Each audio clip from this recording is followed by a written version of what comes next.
So we'll be back on YouTube as well. That. Holy cow.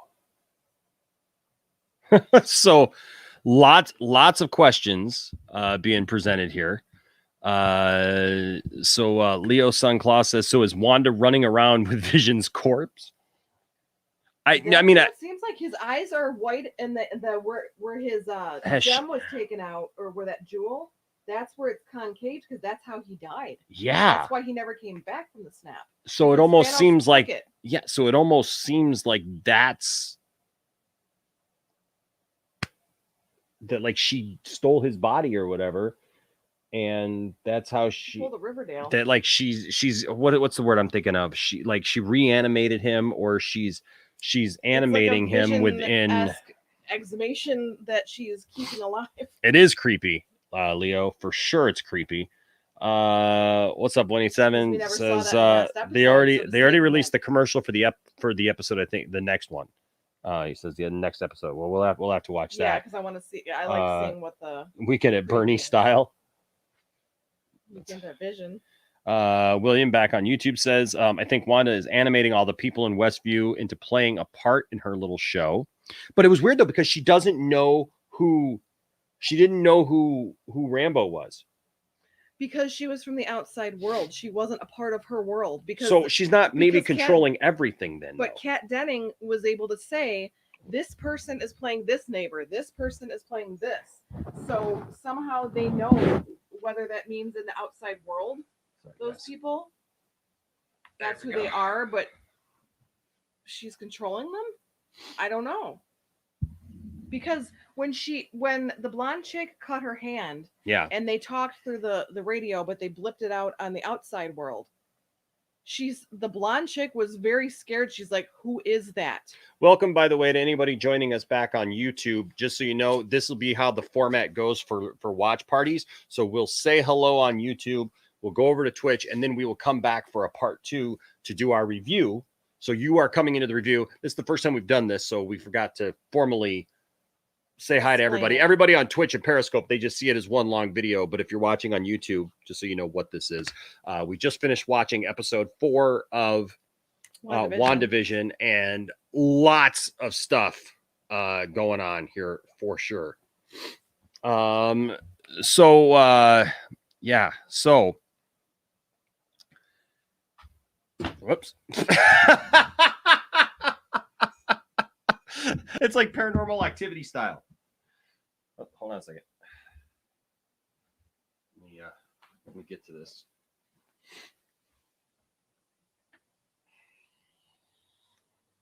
All right, smile, Tiff.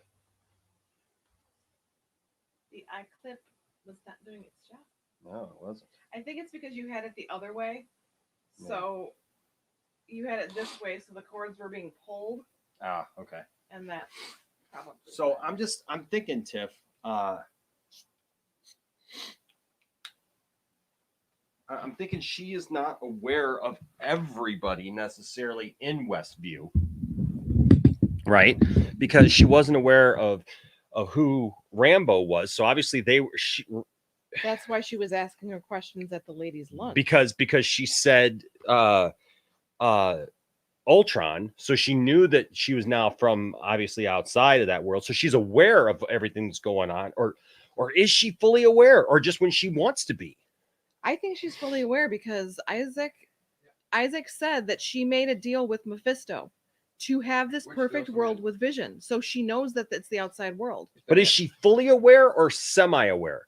Because you're out of the, if you want to, I mean, you're completely out of the thing. So, like you have to be like here. Yeah, there you go. So because when it's almost like when she wants to be aware, she's aware, but she's not aware of everything. Because that's what I was just saying. Like she didn't know who Rambo was. She didn't know that she was from the outside until she said Ultron.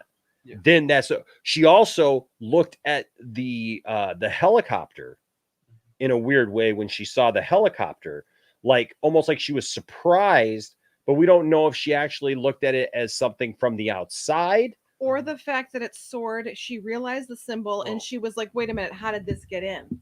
Well, maybe. No, she wouldn't have recognized the symbol because sword wouldn't have been around yet. Well, by the time that Wanda started this, Sword wouldn't have been started yet. Okay. So she doesn't know what Sword is. Yeah. But you know what I'm saying? Like she wasn't really aware. It didn't really show whether or not, I'm gonna have to go back and see it now again. I think this is gonna be a show, guys, that we're gonna have to probably revisit. Also, you're also going to want to pay a lot of attention to the borders of the show. Because I was mentioning this to DeAndre, when it goes to cinematic aspect ratio, it's actual reality. When it goes back to the square TV aspect ratio, yes, that's when it's back to Wanda's reality. Because when Vision was just a corpse, it was a cinematic aspect ratio, and then when he went back to normal, it was back to Wanda's reality. Yeah. So, but yeah, so like now I'm gonna have to go back and watch that then for when the color aspects come in. But like she's obviously aware because she blips those things where they don't where from the outside they are not seeing them. We saw them because now in this episode, what I see is when she was at that lunch party and she heard the radio with the blonde chick. It wasn't the fact like what the heck is that?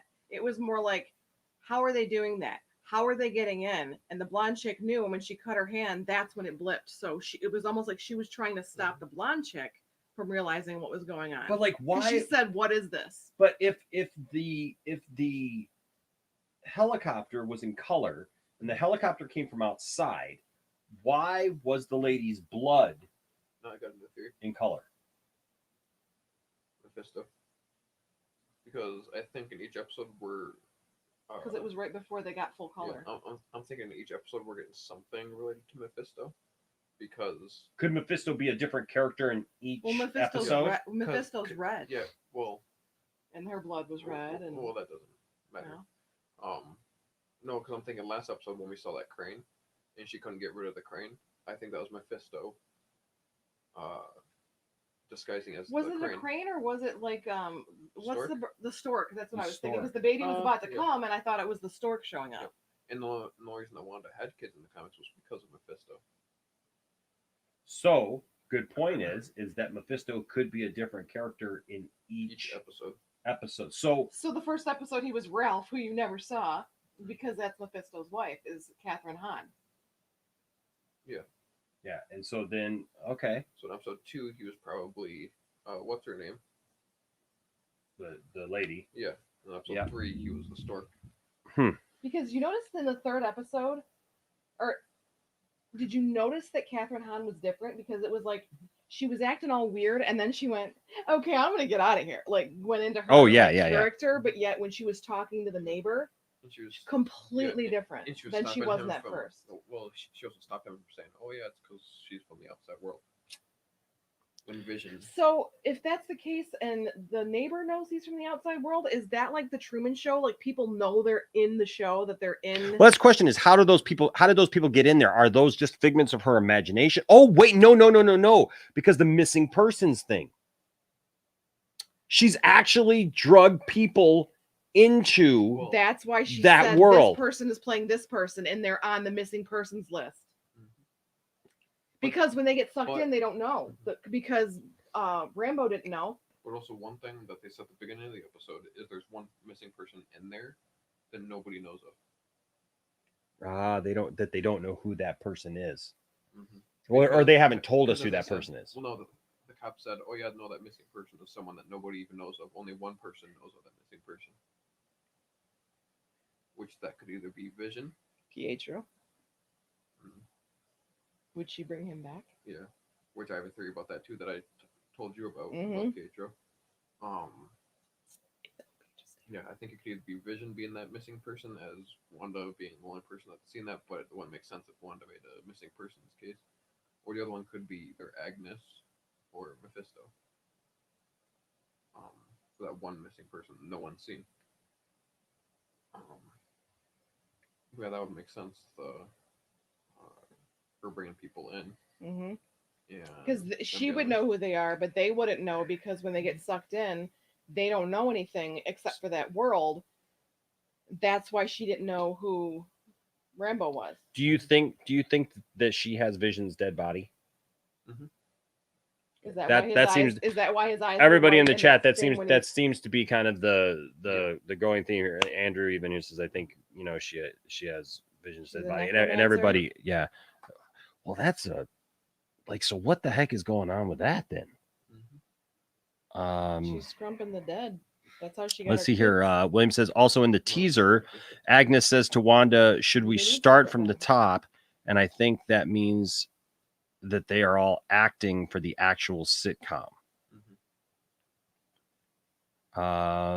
Hey, the Richard, I should say. But we actually did start, and now we're post this. This is the but Rambo, the part 2. This is our had no reaction. idea that Probably she can was tell that. on a sitcom or in a show until that last thing before she kicked her out of the bubble. Yeah. Like you saw her reading the news, she was at the thing. The only thing she was confused when they did their magic trick because she goes, "How was I here in 1 minute and then here the next?" So like she didn't know so anything. let's because he just came out of the bubble, so True. So we'll learn more about. But to the outside, was she aware of that she was in there? If she was, what was she aware of? Because to the outside world, she was only in the bubble for a day. Yep. But she went through the 60s and 70s in that bubble. Yeah, she went through 2 episodes. Yep. So Jeremiah here says, and I think this is this is pretty much the point here, is I think Wanda wants her life to be very perfect, like she always wanted. So That's her why she powers keeps saying that. before always wanted, so her powers made a projected town from her mind where everything is right. I don't think it's her powers that made the town. It's more than likely Mephisto who created this for her. The idea is in the comics. House of M kind of deals with that, where she lives in this made up world. Kind of like the Black Mercy is what it reminds me of. If you're a DC fan and you remember the Black Mercy that was brought and placed on Superman's chest, and it took him into his perfect world where he had a family, he lived on Krypton, and all those things. And to the outside world, he was just he was stone cold. He was just like he wasn't aware of anything that was going on in the real world, but in his own mind he had. And that was from a series called from a book called for the Man Who Has Everything. This is the Black Mercy. Wasn't also slowly killing him or something, wasn't it? I do believe it was slowly killing. The longer he stayed in, yeah, it may have been that it was killing him. He had to come out on his own. What was it? Was it that it was killing him, or just that they realized that the longer he was in, the more he would not want to come out, and he has to come out of his own volition. Yeah, that he would be. I think that I don't think it was that it was killing him. I think that if I remember right, somebody else may know, but I think that it was the fact that like if he was in there for so long, like it would take over his mind and he would not be able to come out again. Andrew here says, or Mephisto made a deal with Wanda so she can live her perfect life with Vision. Yep. Aloha. One reason why we haven't seen Mephisto, like physically, is because I think that he's taken the appearance of Pietro, and that's why. Which would mess with her. If Wanda wants to get out with everything, she's gonna have to defeat Mephisto. Which would be her brother, and she'd have to kill him. She's going to have to have a reason to want to get out, though, because obviously right now she's fighting off everybody's attempts to get in to stop it. That's why when he said we can go anywhere we want to, and she was like, no, we can't. We got everything we need right here. So that's going to be the question, I think, is what will be the thing that makes her want to get out? I think Vision. Because we know whenever the Halloween episode is, I haven't seen the trailer for next week yet. But whenever the Halloween episode is, that's when Vision learns this isn't real. When Wanda's not around. And doesn't tell her. Because remember in the trailers, he's talking to Agnes and she's like, oh yeah, she says something about death and she goes, oh yeah, no, but you are dead. And then remember he's flying around. When he flies up in this, yeah. I'd have to go back and watch that again. The world's fake. And whenever he does realize that the world's fake, it's always whenever he's around Wanda, and it just resets. So then he'll realize, okay, this isn't real. And I think that'll be the reason that she'll wanna. So did she see him as dead because she had let her guard down because she just kicked that chick out, had to fix the wall and everything, and that's why she didn't have like I don't want to say her game face on, but when she looked up, he was like, what? And then he went back to this color face. See here, G-Boat says, just happy that Kat Dennings is back as Darcy Lewis. Yeah. Absolutely. Lindsay says, I watched it on my lunch break with headphones today, and I had to keep myself from making any noise. So William has an interesting thing here. I don't know. This is interesting. He says, I don't think Wanda has made a deal with Mephisto yet. But I think it could happen towards the end of the show, and at the cost of maybe opening the multiverse, Vision gets to come back. So you think she's controlling this universe as of now? Yeah. And then he comes into play because he would still technically be in this world thinking, well, hey, you want to keep this world? Maybe, but this I'll is make a this deal is with this you. is very much like House of M, where Yeah, I'm thinking. she doesn't just do it on her own. Yeah. So, but that's an interesting theory. I mean, look, this is different, so they could totally spin it in a different way. Yeah. Jeremiah says Wanda is aware, but she don't want to go back to the real world. No, because she doesn't want to be without Vision. William says Wanda chooses when to be fully aware because she saw Vision dead when she broke out of the trance and then went back into it. I also know that Wanda does come out because Doctor Strange 2, she's in that with Doctor Strange. Yeah. So we know that she comes well, and out, this so is it has supposed to be- this is supposed to play into Lead up Doctor to it. Strange. So the Richard, so what we're doing now is going to be a little different. We went live once here on YouTube with our initial watch party. So we're going to come in, we're going to say hello here on YouTube, make sure everybody is aware of it, and then we're going to end up going over to Twitch. And also we're going to keep Periscope for as long as Periscope is still around. Who knows how long Periscope's still going to be around, but that's on Twitter. But then we're going to stop the Facebook feed and the YouTube feed so that we avoid any copyright issues on YouTube. And then we'll be on Twitch for while we watch the show. And so anybody can go back and watch the feed later on Twitch if they want to watch the whole thing. But people can watch it along with us. Come on over to Twitch, watch it with us. And then once we're done, we're going to come back to YouTube and Facebook for our final review. And that's what we're, and thoughts. And so that's what we're doing now. Aloha to you, sir, as Also, well. One thing that I do like is that anything that does relate to Wanda, it's something completely new to the real world. Mhm. And they don't know. It's not like how Sheldon's like, oh yeah, this is exactly what it is. Sword's like, I have no clue what this is. This is something completely new. That's true. Andrew says, I'm thinking Professor X will show up at the end to break Wanda out of her trance. That's something that Andre Nicotina theorized as well, is that at the end of this, like, it could open up the multiverse and it could be Charles Xavier that... Yeah, because I think by the end of Doctor Strange 2, we'll have the mutants in the Fantastic Four. Speaking of which, did you see there with Chips watching the show? That was and awesome. at the She's like, at twins, the nice twist. at the because I want to talk about this actually with a panel at some point.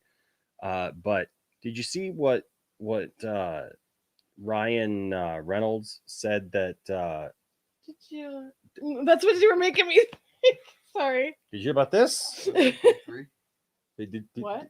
About Deadpool 3 and what it was originally supposed to be. No. Yeah, so it's not happening now. I mean, Deadpool 3 is happening, but Oh, not Not this the way. original idea. Deadpool 3, before Disney bought it, was originally supposed to be Deadpool and Logan traveling cross country in a car, and that was going to be the entire show, in the entire Oh, movie. that would have been so cool.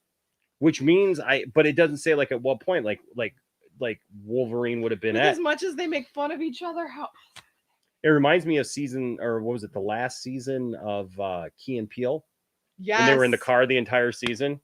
said Yeah, but I tell you what, that would have been an interesting because they thought about doing it for part 2, I guess, but it didn't work out, and so they ended up doing the X-Force thing, whatever. Yep. But that would have been, oh my gosh, can you imagine? epic.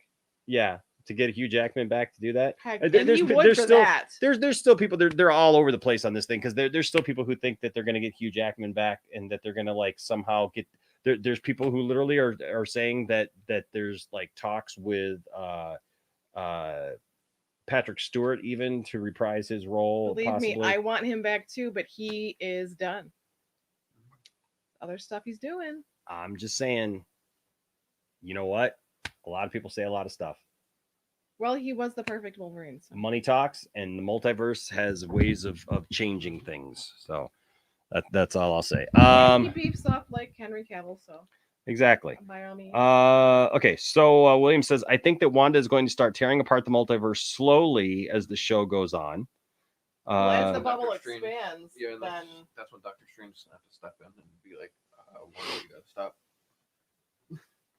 I know it hurts, but you gotta let it go.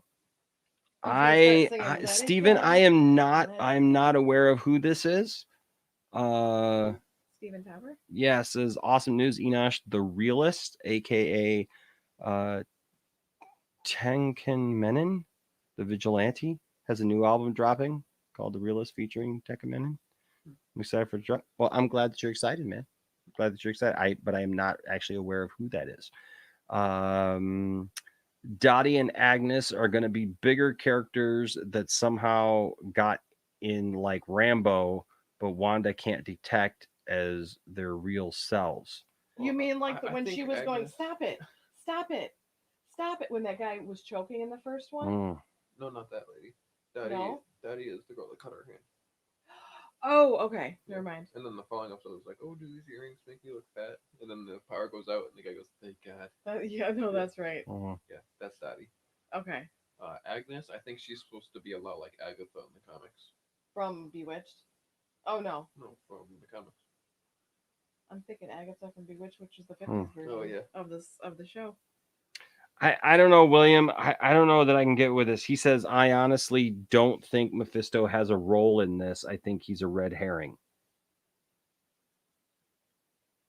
Well, we've gotten a lot of references. Well, we got one was Power Man with the Power O's in the second episode intro. Mm-hmm. So we're getting a lot of characters related to Mephisto. Yeah. I mean, unless they're really trying to throw a curveball with it, maybe. But I mean, they could be trying to throw a big, huge curveball, to make everybody think that it's one thing. And if he doesn't pop up in this, I think he will pop up in Doctor Strange too. Then. Yeah. Yeah. Because I don't see us not getting Mephisto by the end of Doctor Strange 2. Yeah. It just, I don't know, man. It just seems like, we still have especially given what happened in the comics, it seems almost like that he would have to be, but I mean, it's definitely possible. We got 5 episodes figured out. Yeah, exactly. Darthacey says, or did they stumble into the world, kind of like the guy in the drain pipe? Andrew says, I hope Evan Peters shows up as his Quicksilver from Fox X-Men universe. You know what, Andrew? I'm totally with you on that, because I cannot stand the MCU's version of Quicksilver. I'm sorry, he sucks. He does not kick butt like the character that he plays in Kick Butt.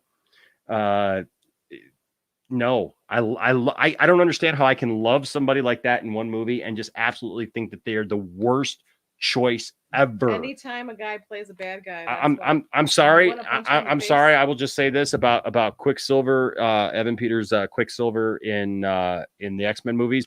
People can say whatever they want to about the X-Men movies. They're hit or miss. There are some movies that are they suck, but there's good stuff in them. His Quicksilver is probably one of the best things. Him and Wolverine are probably the for me. Now, I will say, X-Men Origins, or not X-Men Origins, First Class. First Class is an amazing movie. I love that X-Men movie. And which is funny because I didn't think I was going to like it at all. I thought that they were going to lose me on that one, but it ends up being one of my probably my favorite X-Men movie. Kevin Bacon one? Yeah. It's probably my favorite X-Men movie. But that being said, besides Hugh Jackman's Wolverine and probably Patrick Stewart. I mean, you got Patrick Stewart and Ian McKellen. There's a lot of good people in there, but I'm just saying that version of Quicksilver is so fantastic. And the way that they show how he moves and what he does and everything, it made the MCU's it's one of the few things that I think the MCU, it was almost like they didn't put any thought into it at all. That's how it felt. You know what I mean? Like after we saw you can't even outrun a bullet. The guy gets shot up. You know what I mean? Like the Flash is outrunning bullets all the time. This Quicksilver is like tapping bullets out of the sky and everything else. The MCU's Quicksilver is getting shot up. Like, what the heck? Like, I'm sorry. And I don't like his look. I don't like the the frosted tip look, and I just everything about it. He just, oh my gosh, I can't even. Can I just say one more time? I think it sucks. It like physically makes me uncomfortable to watch that version of Quicksilver now. Like it's just the skin tight bro outfit where he looks like he just got done working out. Like he just got done working out or something. And he just, I'm sorry. I don't like the way he looks there. He looks fine in Godzilla. He looks like a bro who just needs to get popped in the face. Like he looks like he should be on Jersey Shore in that. Like, I swear to God, he looks like he could be hanging out with the Situation, which is a whole other, like, God, it just, oh. I'm on the other end. I wish we would have got more Quicksilver. Oh, shut up. Shut up. Get out of here with that. You're off the show. No, he's an equal opportunity nerd. Oh God. No, I'm saying I love the character of Quicksilver, but that version just sucks so bad to me. It's just so 90s, bro. I mean, it's like I expect him to come in with some dumbbells and be like, yo, bro, you work out? What you bench? Like, shut up. Good God, go away. I'm so glad he died. I hope they don't bring him back. Wanda just needs to shut up and accept that her brother's dead. Probably is because she mentioned him in the last episode. Not just that, but you just see what the he probably is Mephisto because he is the devil. You know how like for different countries they dub they do the dubs for the thing. The guy who did the dub for like one of the other countries for Quicksilver said that he's glad to reprise the voice of Quicksilver. Oh gosh. Well, yeah, I mean, coming back. Yeah, no, I get it. I don't know if it's going to be only for the show or if they're going to try and pull a Vision and bring him back permanently. I got to catch up with some of this. Okay. Jeremy says, I think Wanda is taking people so she can live the perfect little life show. Yeah. Anchorman says maybe she's in a fantasy world that she created. Darth Tacey says, I'm picking. She drugged the whole town into wherever they're at. It reminds me of she drugged the street named oh yeah. What's it called? Oh gosh, what was it? Can't think of the name right this second. Yeah, I can't think of it now either. That's what it reminds me. Doing good, Arkham. Bat City Stuff says, sorry I wasn't watching your stream. Dawson was doing something on a stream. It's his fault. Dr. Weirdo will save Wanda. The Realist is a rapper from Dallas, Texas. He's been active in music for 23 years. Has 1 album and 8 mixtapes. Love his music, you know. Awesome, man. Yeah, he's right over there, but he's wearing a different hat this time. It says, have you asked Doomcocker Mike Zero for the real truth behind the show? Sorry, couldn't help it. Okay, copy that. Darth Tacey says, I was thinking that she drugged the whole city into whatever she has going on, or did people stumble in there like the guy in the sewer pipe? I don't know anything about the backstory. I think that there's a reason why each of those people are actually in there.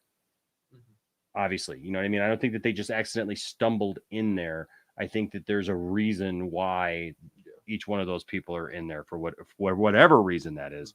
William says, I think even the people from the first episode, they were still able to identify the old couple from the first episode. Mm-hmm. Vision's boss. Yeah, they were still able to identify them, and they were only in the first episode. Yeah, no, that's true. William. She even said though, when she's like, "How long have you guys been married? When are you having kids?" Like, she asked all those questions, but it was something that they both didn't. It's not that they both didn't know. Vision didn't know for a reason. Yeah. She was trying to figure out how not to blow the cover. Yep. And then Detective Wu also foreshadowed. He's like, "Well, yeah, how do you know that this thing's not going to grow?" Or like something about that. Mm-hmm. And he's like, "Well, that's why we have those shields up, so that way it can contain it, and it won't grow." Foreshadowing that it's going to grow the longer that they're in there. Yeah. Hence why she's going to need to go out, get out of it. William says, I think that she is mentally manipulating the people in Westview into playing parts in her sitcom fantasy. Well, that'd be interesting, but also the fact that Westview doesn't exist. Mm-hmm. So it's going to be interesting to see how that takes part. But yet the cops were there. Now, did the cops come from inside the town? Yeah, because you saw it as soon as they went in the car disappeared. Because he said, "Where are you from?" He said, "Eastview." Which I'm going to look back in the other episode to see if I can find the cops in the previous episodes. Nice. That's interesting too. And I'm gonna look and see if I can find that. It's funny Because they didn't notice that the cops disappeared, though. Or They no. noticed that the helicopter disappeared, the drone, but they didn't notice that the cop car disappeared. Unless the cops are part of whatever is going on in that reality, because Yeah. in the second, it's still black and white. The second episode, Vision's like, well, what's your guys' security protocols? What's the Oh yeah. Nothing. this? What's the that here? That's And true. That's true. no It's police, funny because the no- more that we watch this, now that we've watched the 4th, I feel like I gotta go watch 1, 2, 3. I 4, know. I and feel then like I 5, need to. and then Yeah, I it's- need to it's kind of like go you back. Need to kinda... Jeremiah, yes, says, do you guys think the WandaVision will bleed into the new Doctor Strange movie because the poster shows Wanda in the movie? Yes, it does. They've already said that. Well, the show's supposed to set up for Doctor Strange 2 and Spider-Man 3. Yes. Dorothy says, I think he posted the same. Yeah, he posted the same thing there. What's up, Mark Benson? Says Vision becomes Ultron. Any thoughts on that? I don't think that there's precedent. There's not precedent for that. I don't think so. Ultron's been dead for 5 years. Or no, Well, technically, so is Vision. As of now, 10 years. Because of the snap? Yeah, because the snap was 5 years. William says, I think they were already in the town and Wanda put them in a trance. See, I don't think that the town exists. William, I think that that's a misnomer because I don't think that there was anybody in the town because the people who are in there seem to be the only people who are in there. Because you notice like the town is fake, like everything is fake around her. And so like, so it's not like she's living like in a sitcom, real but place. it's It's like a sitcom The space. last episode when they were doing the Fake grass, fake background behind there when they were in behind the shrubs and everything like that. And so the only people that we see are people who are missing persons so far. They've established who all those people were. So I don't know. I haven't really seen anybody in the background. We see houses and we see places, but we haven't really seen a bunch of extras. Really, have we? Let's see. The Richard says we saw her switch into Jubilee's raincoat during the last episode. There's gotta be, during when she was going through the pregnancy stuff. But if my brain hurts. Yeah. Master Dunn says I absolutely love Darcy getting invested in the show. It's a great touch. Love that too. McAvoy or Stewart? I get so confused. William says I really like both of those. Both of them did a great job. Stewart is Picard again. He could come back and play, but he looks really old as Picard. I mean, this time him coming back. I mean, I don't know if that's because they made him look that way, but honestly, he's finally starting to look his age. I mean, he's always kind of looked the same age Patrick Stewart has for a long time. So Jeremy says here, I think if Wanda messes with the multiverse, she will bring another version of Quicksilver who might break her out. And in his world, it could have been Wanda who died, like in her world, he died. So, well, wait a minute though, because we've only seen this small group of people that she's allowed us to, but when they showed the town of Westview, it said population 8,000. 3,892. So where are the rest of those people? And that's just the front.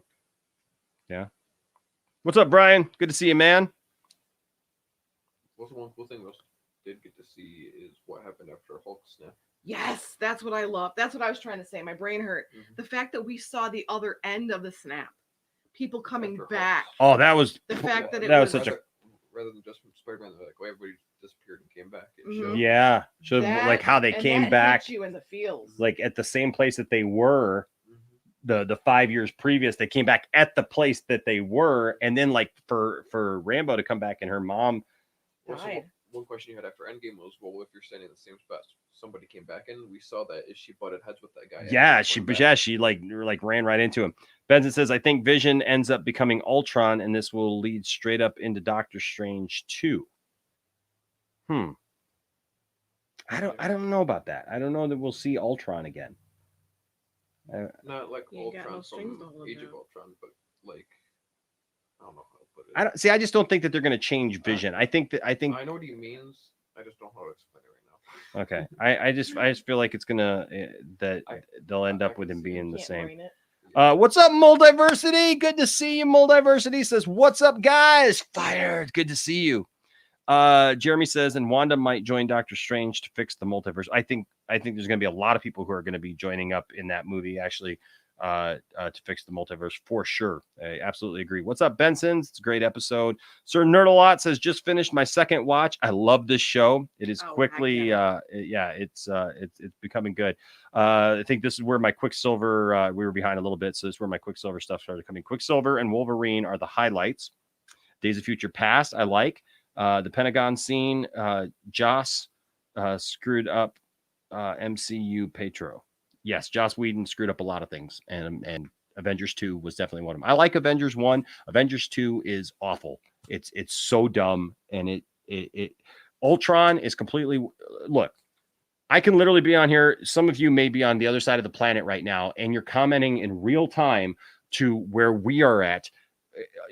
All of you all over, the United States, at least. And like, I know Benson's Mark is, in the UK, for example, right? We're talking in real time, right? We could literally bring him in and see him and talk to him at the same time.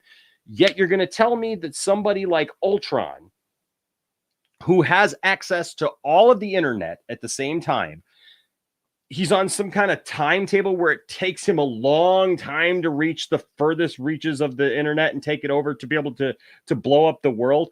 Bull crap. That you know what that sounds like to me? That sounds like something like somebody from the 80s, like who's like trying to think about what it'll be like in 2015 and what? Hackerman? Yeah, it just reminds me of like a story like from the 80s or the 90s about what somebody would be looking into the future, like if they were imagining what the internet would be like, that the internet would be something that would take all this time to get from here to the other side of the planet or whatever, when we already know that, like, literally, I mean, for how long has it been? You used to be able to go into like game rooms on Yahoo. Remember Yahoo Games?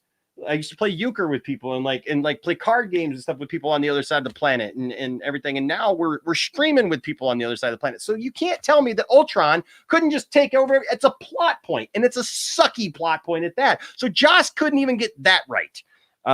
So anyways, you got him to quote Ultron to quote Pinocchio. Oh yeah, okay. Got no strings to hold me down. Yeah. It's about the best. So Multiversity here, yes, says speak on it, Enosh. He's too slow.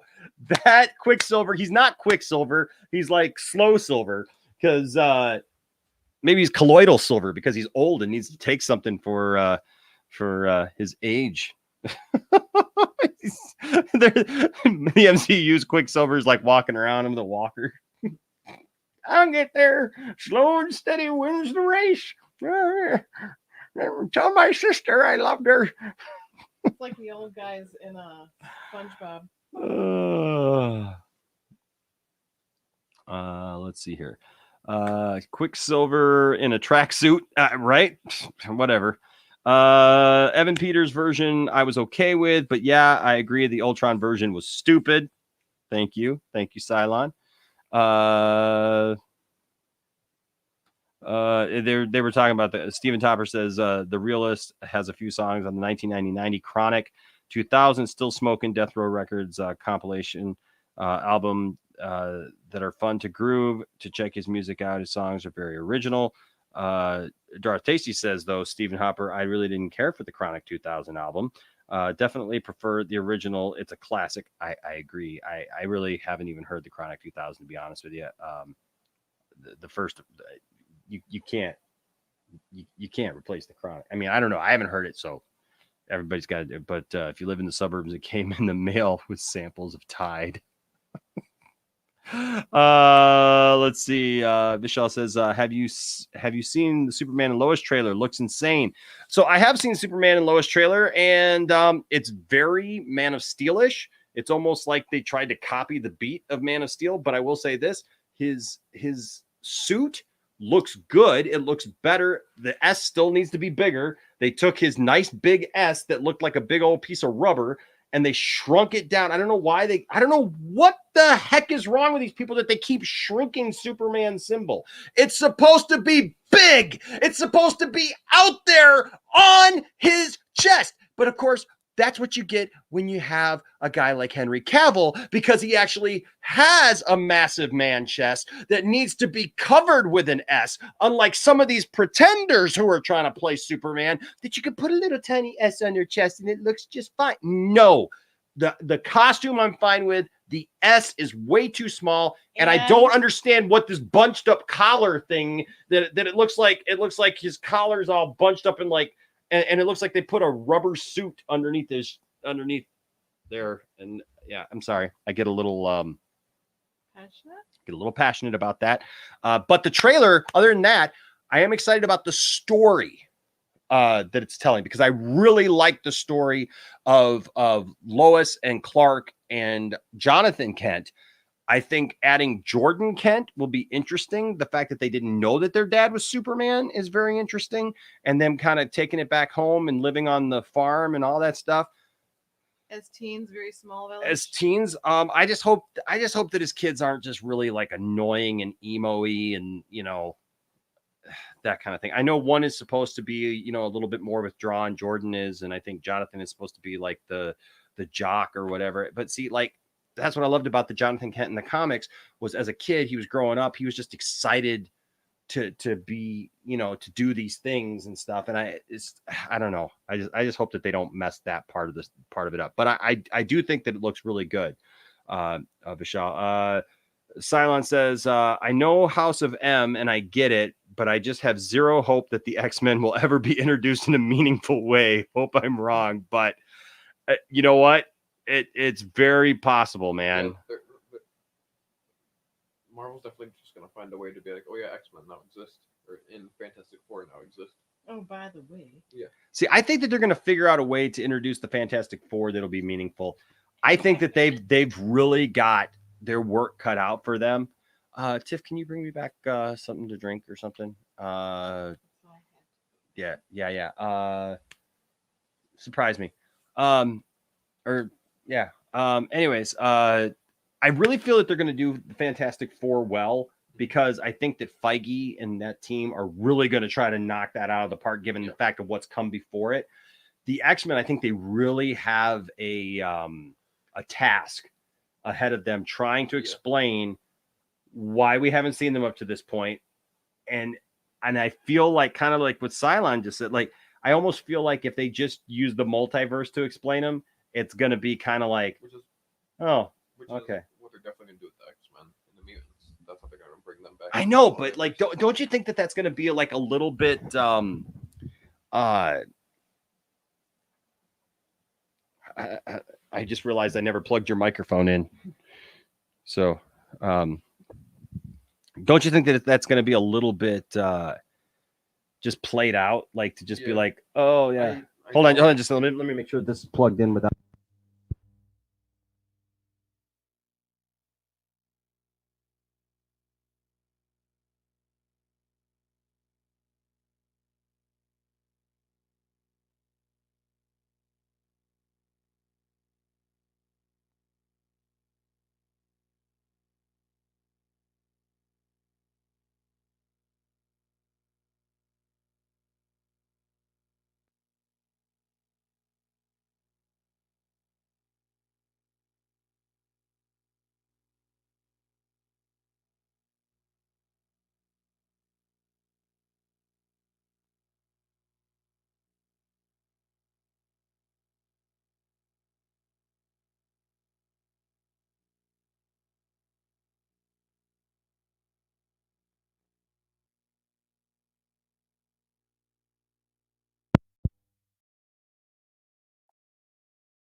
All right, there we go. My little mixer had to reboot. Sorry about that, guys.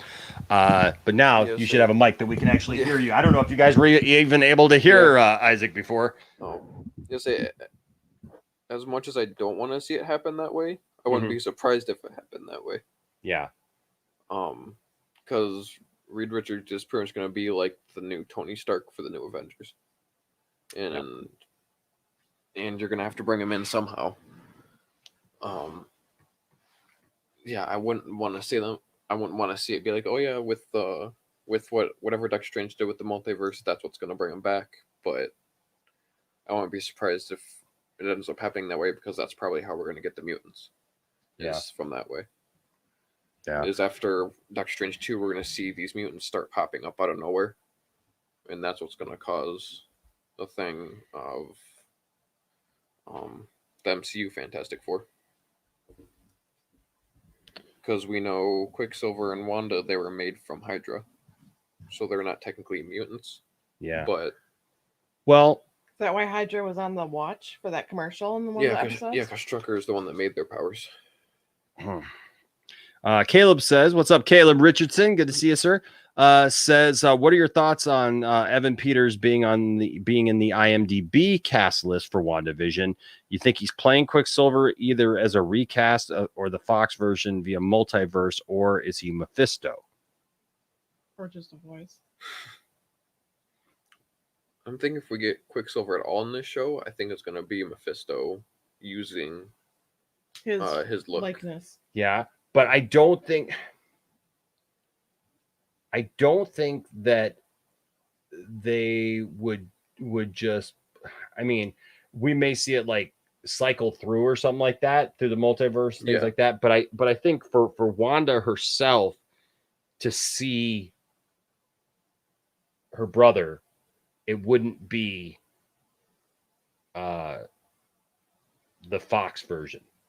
You know what I mean? Yeah. Like, so, but I feel like if we start to see the multiverse opening up towards the end, because there was who's the guy who is it Paul Bettany? Mm-hmm. Vision, who plays Vision. Yeah. There was just an interview with him this week where he talked about that the end of this series that he gets to work with an actor that he's wanted to work with for a long time. This is where people started speculating that it was possibly Patrick Stewart, because he said that it was somebody that he's been wanting to work with for a long time. And then he said also at the end of this, you're all going to step back and you're going to go, wow, okay, that's what you guys like, that it's going to be a total twist and a total surprise. So if you open up the multiverse, so this episode and Quicksilver comes through, but it's the other Quicksilver. But then you have to beg the question then. So then what does that mean? Does that mean that they're just going to go ahead with Fox's version of the X-Men? Or select X-Men to train the new mutants? But then, I mean, but see, because like I feel like you can't just bring in Fox's X-Men, because there's too many people who played those characters that aren't coming back. Like they look, McAvoy ain't coming back. Fassbender, I would love for Fassbender to come back, but they were great in the roles, but they're probably not going to come back for all this. No. And Hugh Jackman's not going to come back either, like for a full-time, like full-on second run of X-Men. Nor do I think I really want him to at this point because of his age. I think Logan was a good closure to his role. Yeah. So, I mean, even if you said that the multiverse now undid everything that happened before, you're not going to come back and try to retell some of those stories or have all those actors come back. So it'd be weird to introduce actors from that world, unless you're just showing them, I guess unless you're just showing that the Fox world is part of the multiverse. Well, yeah, it's for sure going to, now that they've bought them. Yeah. So I don't know. Benson says, did you notice the name of the beekeeper and the connection to Reed Richards? No, I did not. Did you notice that? Let me go to IMDb. You may want to share that.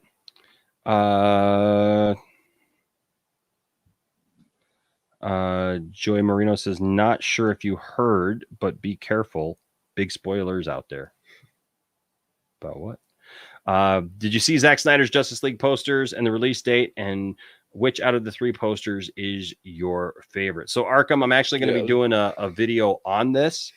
So I don't want to get too much into this. Just right off the bat, but I did see the posters. Did you see the posters? Oh yeah, I posted them on Twitter. He sent them to the family, and I was posting them on Twitter at the same time. And I kind of joked around at work today. I was like, if I do request March 18th off, it's not because of the Snyder cut. Like, I made that joke. I was like, if I take off the 18th, that may or may not be why. I'm gonna be sick on the 18th. Yeah. I feel a cold coming on. Yeah. Yeah, so we are aware, and make you sound like Zorak. yes, this prison pod has gotten me down. Yeah, so we will be talking about that for sure. Just not right now. It's good to see you too, Joey. Let's see. There's lots of discussion here about these rap albums. Let's see. Don't forget the comics Ultron created Vision and is seen as his father. Yeah, and Paul Bettany, talked about this week. Did you see about this? Paul Bettany talked about the fact that they originally wanted to show Vision's penis. Oh yeah, like Watchmen. No, pretty much. Yeah, I mean, like they wanted to go full on Vision penis. They did show his butt in A Knight's Tale. No, but because I saw that there was that picture of him coming out of that pod in Age of Ultron, and it censors out that area, and it says on Vision's OnlyFans. Is it purple? I don't know. He's this color. Yeah, it's like Robo. Yeah, I'll have to find it and show you because it was hilarious. It is better than blue. It is in the area it says censored, and then the caption of the picture is see full picture on Vision's only. The real question that we'd all have to ask is if Vision was having erectile deficiencies with Wanda there, would he take Doomagra? Guaranteed to keep your anger rock hard. From Crockett Johnson Industries. That's what you use while you're plotting out your revenge. Also from the makers of Doomagra, Doom Enema, when you need to flush all logic and sense.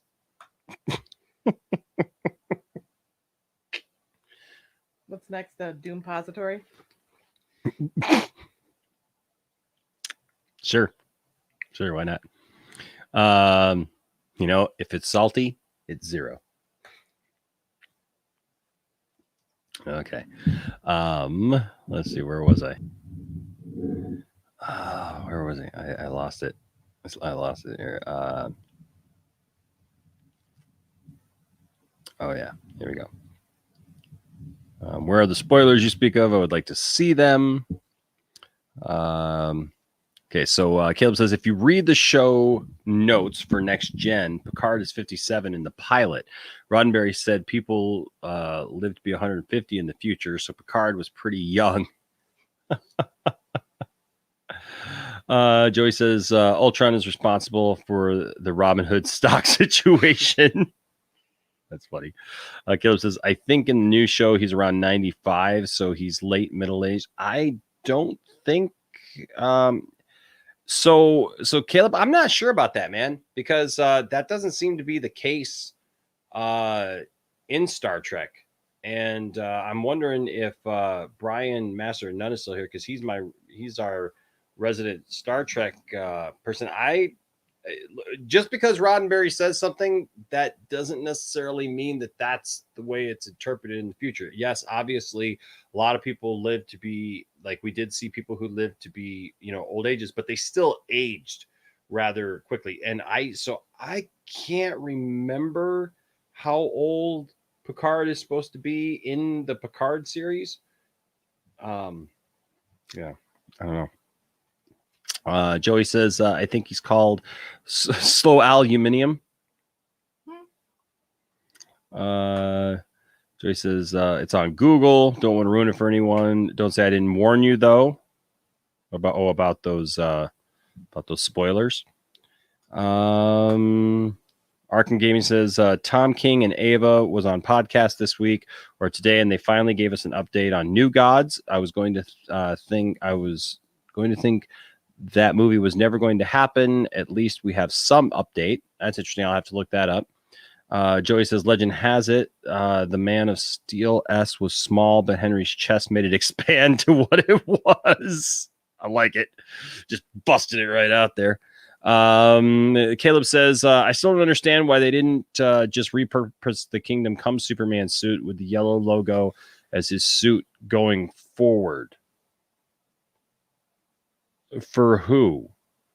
For Tyler Hoechlin? I mean, he didn't wear that suit, so that was for the Kingdom Come Superman. That was for that was for Brandon Routh, because Brandon Routh had the Kingdom Come, and then he put the yellow one on there. So I think they were wanting to go a different route there.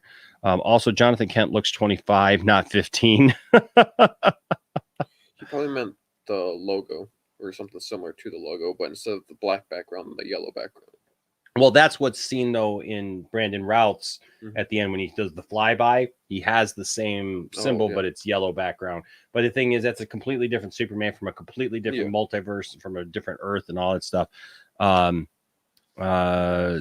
Joey says, haha, I know, Darth. It's on a Reddit thread if you still want to look for it. Tom Hanks, he changed his name.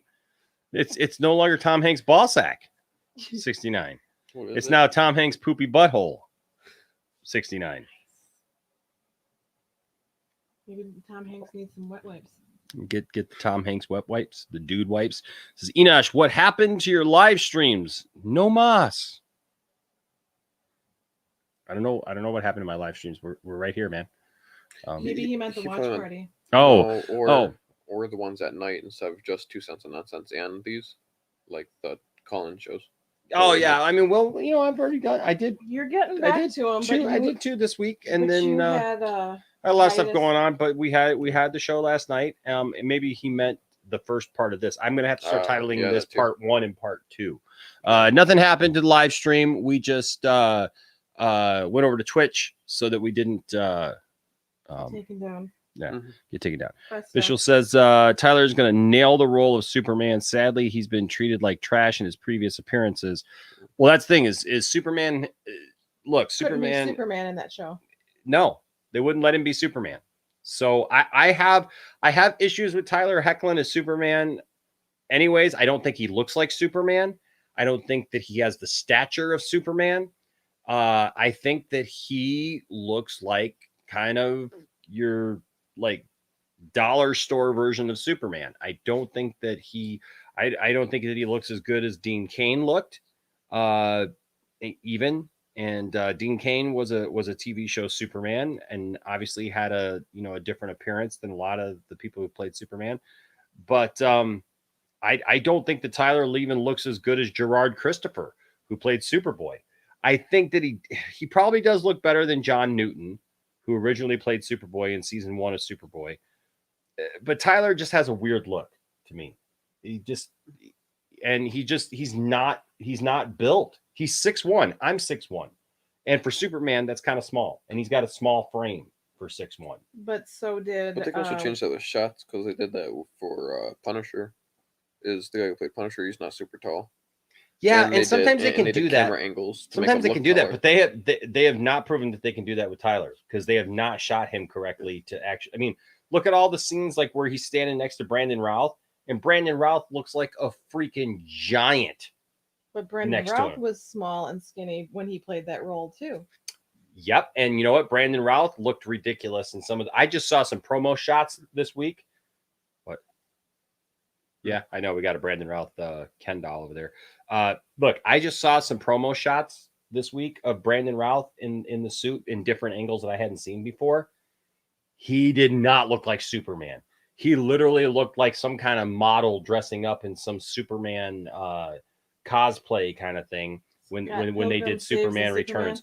Yet when they did Crisis on Infinite Earths, one, he was a little bit older, he was a little bit bigger, and they gave him a proper suit that didn't have little. Look, I'm a fan of the briefs. Well, they also gave him the Kingdom Come suit. Yep, but I'm a fan of the briefs. I like the briefs, but the ones that they gave him for Superman Returns were these little tiny little briefs. Looked like swimmer suit kind of briefs, and then the weird boy shorts. The weird belt looked really weird, and the whole outfit was just strange looking. The Kingdom Come outfit that they put on him.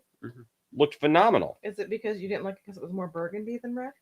No, I mean that's a problem too. But it's it's not a. I mean, look at the Man of Steel one. I like that outfit, and that outfit almost looks like it's dirty.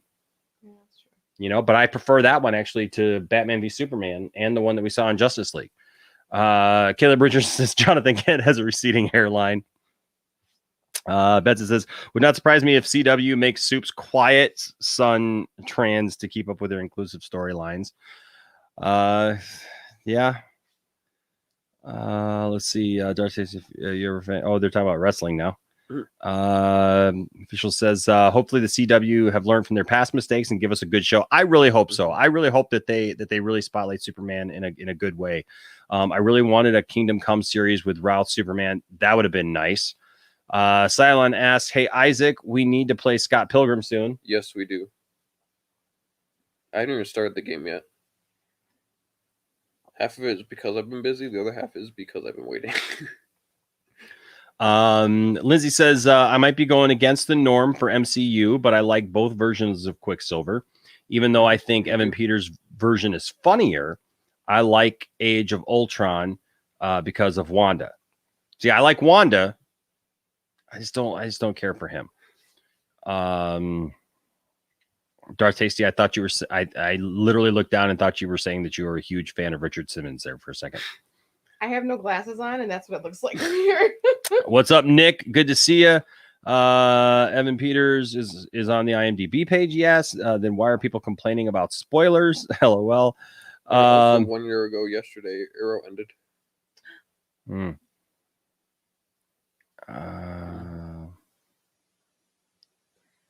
A year ago, come Monday, I was in Disney World. Caleb says, I still want, okay, this is unconventional. Bruce Willis is Professor X. That is unconventional.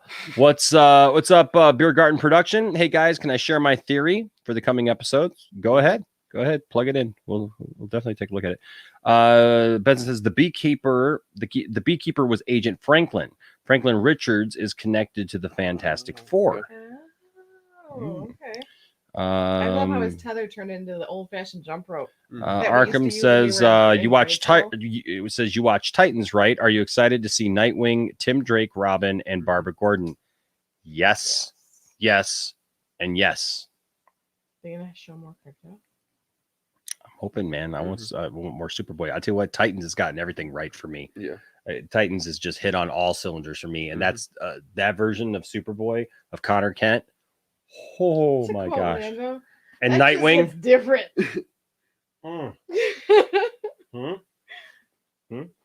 Our kids with this language, and we're turning. My birthday being next week, and I feel like I'm turning old. And Landon said a phrase when I made spaghetti one night for him, for them, and he goes, "Man, I don't know what's wrong with your spaghetti, but it's just hitting different this time." And I'm like, okay, I'm old. Is that good? Yes, or is like, that what does bad? that mean? I looked at Isaac and I was like, I'm old now. What does that mean? Is that good? Is that bad? No. So Visual says the Kingdom Come Superman is Christopher Reeve's Superman. Yes, because it's Brandon Routh's Superman, and Brandon Routh's Superman is Christopher Reeve's Superman. Yep. Let's see. Sir Nerdalot says, the he was the best. The he was the best part of that name. Tom Hanks ball sex 69. Now he's gonna have to change it. I know. Tom Hanks. I know. Caleb says defending my. It's Tom Hanks poopy butthole 69. No he. It's gotta be poopy butthole he. I noticed that he did change it to he for a minute, but I mean, he dropped it all. Caleb Richardson says defending my Professor X casting. Professor X. I almost said Professor Sex. That'd be a whole different show right there. Professor X is not supposed to be British. He's born and raised in New York State. Yes, that's fine. I'm gonna read your mind. Yo. What kind of Superman do you think we'll see in the Snyder Cut? Even though I hate that movie, I like the tone Joss did with him. Sadly, it got ruined by the CGI and writing. So I'll be honest with you. I'm not really impressed with what Joss did. Joss really, they tried too hard to make him bright, sunny Superman, but they really didn't give him anything. He appeared so wooden, and just smiley. Yeah, in Justice League. Oh yeah. You literally went from the character being a real, honest to God person before that. Okay. Oh yeah, we went on a whole rant about Justice League today at work. You literally have an amazing representation of Clark in Man of Steel and a real life interpretation of who Clark is in Batman v Superman, where he is dealing with real life problems, to all of a sudden it's like, I'm a big fan of truth and I like justice as well. Mm-hmm. Smile, smile, smile. He, he. You know, it's like. And also how they brought him back. It was just like, okay, you know what's going to happen. Is it, oh, you got to do this at the exact moment. Oh, gosh. Barry, you have to touch it the exact moment the mother box hits the water. Look, I like the race between him and Flash at the end. It's going to be one of the parts that I do miss. Yeah. But as far as like Superman's role, but it was a mustache covering race. So yeah. But as far as like Superman's role in that, as far as what Joss portrayed at the end with Steppenwolf, you know, yeah, it was cool to see Superman, you know, hit Steppenwolf, but like literally there was no contest. This guy's still bothering you. Yeah, there was. It was like Superman was annoyed that he even had to be there. It was like literally Steppenwolf is fighting the entire freaking Justice League, and Superman just comes in and is just. And I get it because I'm a huge Superman fan. Literally what I said when we did the Point Extra Council about what I didn't like about Justice League, and you said, "Oh, but that's Superman." No, it is. It is. It is. No, I get it, but it's also in the way that it's portrayed. Mm-hmm. You know what I'm saying? Like it's in the way it's portrayed. Like. Yes, Superman is more powerful than everybody, and he can do that. Now, I was saying like he could take out the entire Justice League. Yeah. Right? Fighting the Justice League.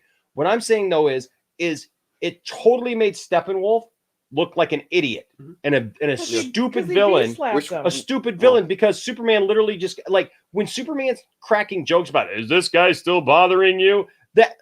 That's not a Superman that would exist in 2020 or 2021 or 2017 even. Or in this version of especially this version. Hit him straight to the Is this guy still I mean, it was so fake. I don't want my Superman to be fake. He has not been written that way the in same 40 Superman years. That snaps that neck, almost laser vision Lex. Yeah. Fought Batman, was willing to kill him. Yep. And was like, oh yeah, is he still bothering you? It's like no. No. You know, I mean, it feels like it's like Stan Smith from American Dad as Superman, you know, hey there, you know, you expect like Superman to come in with this great big old chin, you know. Morning, hey boys and girls, Superman says don't smoke, you know, like. Well, even just from the trailer, even we see it's going to be not an even fight, but still like a more powerful fight between Steppenwolf and Superman. Is you see Steppenwolf jumping at Clark, and then you see both them, both their fists clash. And Steppenwolf looks more menacing and more kick butt. Also, I will say this, Vishal. So also remember that in this, we are supposed to get Superman now because we've seen the scene of Superman meeting up with Alfred, where he floats down with the black suit, right? Mm-hmm. You know, so we've seen that Superman, and he is smiling, right? But you notice it's not like a cheesy, you know what I mean? Like he's like, "Are you Alfred?" You know, whatever. He comes up there, but. We're not going to see. It's more so he's back doing what he is meant to do and wants to do. But also he's going to be different. Mm-hmm. So he is not going to be the Superman that we think because also you got to remember it's not going to be Man of Steel Clark. It's going to be Well, also the thing is that Justice League is not the end of that story. Mm-hmm. So where will this movie end is going to be the big question as to how Superman is going to be portrayed, because the idea was that Superman would be taken over by Darkseid in Darkseid's attempt to find the anti-life equation, right? And so we've seen that story portrayed in comics and things before, and so I think we're going to see a very different Superman, possibly. Also, this Superman's experienced death. Yes, he has. Arkham Gaming says, what is with all these rumors in the Flash movie? Are half of these true? Of Batman Returns, Catwoman, Penguin, and other? We don't know about all that. Yeah. You know, I mean, there's talk about it, Arkham. But all we know for sure right now is that Michael Keaton is back, and that Ben Affleck is back. And God only knows what else is going to happen. Darth Tasty says all they have to do is cast a bunch of short, skinny people, and it'll make Tyler look tall and buff. Oh yeah. Vishal says Henry Cavill is actually 6'1". No, he's not. He's actually much taller than that. He's actually 6'3". You say, and you see that in Witcher. Yeah, he's not 6'1", man. Yeah. He is much taller than Tyler Hoechlin. And you may not think that a couple of inches makes that big of a difference, but not only does it make us, it does make a difference in the way that you see him, but also Henry Cavill has a much larger frame. Mm-hmm. See, there's a huge thing to having a very large frame. Did you just call him a huge man chest? Did you see how much more The Rock put on for Black Adam? Yes. Yeah. He was already a big dude. That's the thing. It's like somebody even who is not super tall can still appear. The Rock, John Cena, all of them are like. Yeah, and the thing is, they don't have to necessarily be tall, but they have a commanding presence because they have a large frame. I have a large frame, right? Like even when I've got thin before, like I'm still a big guy because I have a large, solid frame. The problem with some of these things on the CW and some of these portrayals of some of these characters are they're not trying to cast superheroes. They're like for the role. Look at for example, like the guy who played Aquaman on Smallville, who's now Hawk on Titans. Yeah. He's got a large frame. So when he was Aquaman, he looked the part. Yes. But I'll be honest with you, as much as I like Hartley, Justin Hartley, I love Justin Hartley, and he grew on me as the show went on. But when I first saw Justin Hartley that he was going to be Green Arrow, I was like, so you got a model to play a superhero. I usually hate that. He used to be on soap opera. That's why. His wife was too. Yeah, there are some characters that don't. Yeah, and he was almost Aquaman. Yeah, he did an Aquaman pilot. There are some characters that don't demand a certain physique. Now look, Justin Hartley, when he was portraying Aquaman, right? He had his shirt off and he's very fit. He's very fit, but there's a difference between being fit and being ripped. Huge difference. Look at Jason Momoa. Jason Momoa is a big guy. He's a beast of a man. He's a beast of a man. Well, also, even in if you go to the Justice League special features and Cavill is bigger than him. Yeah, you see, even Cavill says, yeah, we don't use anything to help like beef him up. It's pretty much just that shiny layer and then the suit. Yeah. There's no padding. There's no nothing. Whereas Zachary Levi, he had padding for. Oh well, and you know what? So as much as I love Zachary Levi as Shazam, that's kind of one of my issues with Shazam, is because you can tell honestly, that it's all muscle suit. If we're gonna be getting Black Adam in Shazam, if you have The Rock looking like that, Zachary Levi is gonna need to beef up to make it look like a believable fight. Somewhat normal. Yeah. Yep. So, let's see here. Let's see. They should be almost done with Witcher season 2. Yes. Vishal says, I hope we get Cavill back as Soups in a solo, and hopefully they unite the fans of old and new. In my opinion, it should be more lighter and show Soups more hopeful and optimistic. I agree with you, and this is becoming a Superman conversation. I do agree with you, Vishal. But I do not want to see him become a cheese ball, because Superman is not that. All of these things that show Superman as, like that has not been Superman in 40 years. Superman has not been written that way in the comics or any other medium for 40 years. What was that? I'm sorry. That is 1950s stuff. That is 1960s stuff. That is 1970s Superman. Yes, Christopher Reeve has a little bit of that, but even Christopher Reeve doesn't go overboard with that I think. And if you do that, Superman is once again going to fade into oblivion, because nobody's going to care about Superman. Nobody cares about a Superman that literally is just grinning from ear to ear, and nothing is challenging to him. That's why BVS Superman is my favorite Superman so far. Yep. As much as I love Man of Steel, I like him better in BVS. Yep. I agree that they need to show Cavill's arc, overall arc, getting to where he is Superman, because we got to remember that he wasn't Superman in Man of Steel. He was just getting into the role in Batman v Superman, and he sacrificed himself in that movie. So I totally get what you're saying. I totally get where you're going with that. But I think that everybody's vision of what hopeful and optimistic means are two different things. Yep. For some people, hopeful and optimistic means cheeseball, goody goody, perfect kind of portrayal. That's not Superman. Superman is Clark. Superman is the facade. Clark is the real person. Clark deals with real things on a daily basis in his life, in his real life, between the people that he loves and the world that he sees. And you can be optimistic. Look, I'm a very optimistic person. Like, I see things in a very optimistic way, right? But it doesn't mean that I'm not, but I'm also a realist, right? Yeah, so I true. know that there comes a time where you have to look at things in a real way and go, okay, I can't just be like this hopeful, real, optimistic person where it's like, I'm going to throw all reality to the side. And that, unfortunately, is how Superman has been portrayed in the past because of the more innocent and naive times of when those portrayals were, that Superman literally just throws everything to the side. And it's like, we can find a way to do it. No, that's the point. Like, even with him killing Zod, that's the point. Is like, sometimes you don't always get an easy way out. Yeah, if he didn't kill Zod, Zod wouldn't have stopped. No, you don't always get an easy way out. And you felt that. And so my concern, I mean, look, I think that in Man of Steel, Henry Superman is very optimistic and hopeful.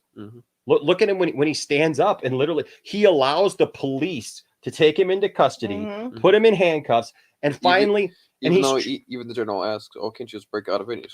Yeah, he's literally Superman's literally sitting there trying to just let them do their thing, talking with Lois, letting them interview him, knowing that the people are on the other side of the window, right? He can see them all, and then finally he stands up and goes, "Look."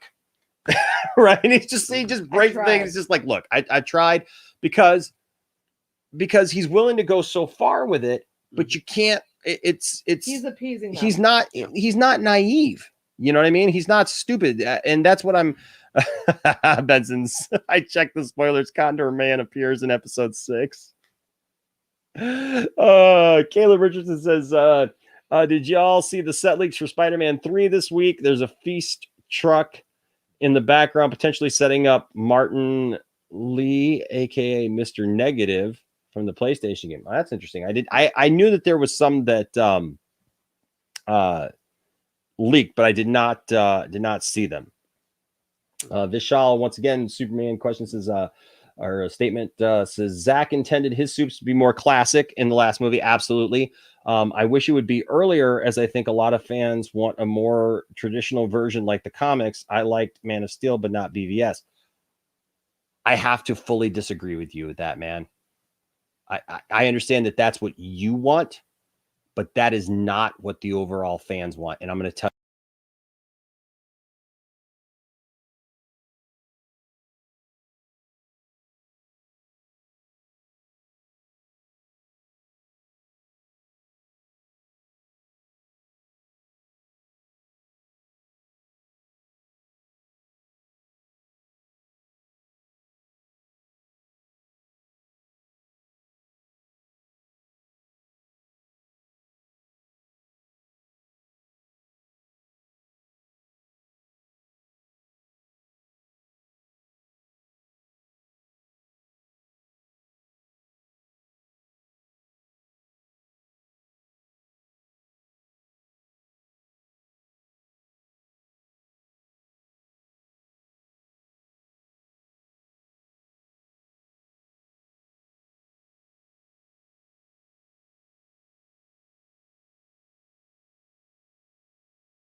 Oh, okay.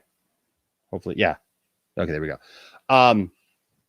What I was saying is that since 86, it has been that Clark is the real person. Superman is the facade. That they even talk about that in Batman v Superman. That Superman was the idea of a farmer who was trying to instill something in his son. It's been 36 years almost. 35 years, basically, since Superman was written in this traditional way. I'm sorry. I get that I know that there's always going to be people who love that Superman, that's that version of the character, but there's also people who their favorite version of Batman is Adam West. They like a cheesier Batman because they grew up with Super Friends. I grew up with Super Friends. I like Adam West as Mayor Adam West. Yeah, look, I get it. I get it because I love it all. You said that scene when Ben Affleck's Batman comes through the floor and just beats the crap. But out if of you people, never want to see a Superman movie What? again, that's one of the Curb best Batman stomp his scenes. face. if you never want to see another Superman movie again, make him out of touch with reality.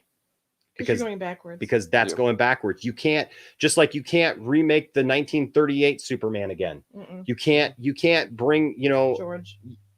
It just doesn't work. The character has evolved, and people have to evolve with the character, and they gotta stop stomping their feet and saying this is not my Superman or this is not this. It's the problem in fandoms is people don't want to evolve with the characters. Characters can change and they should change.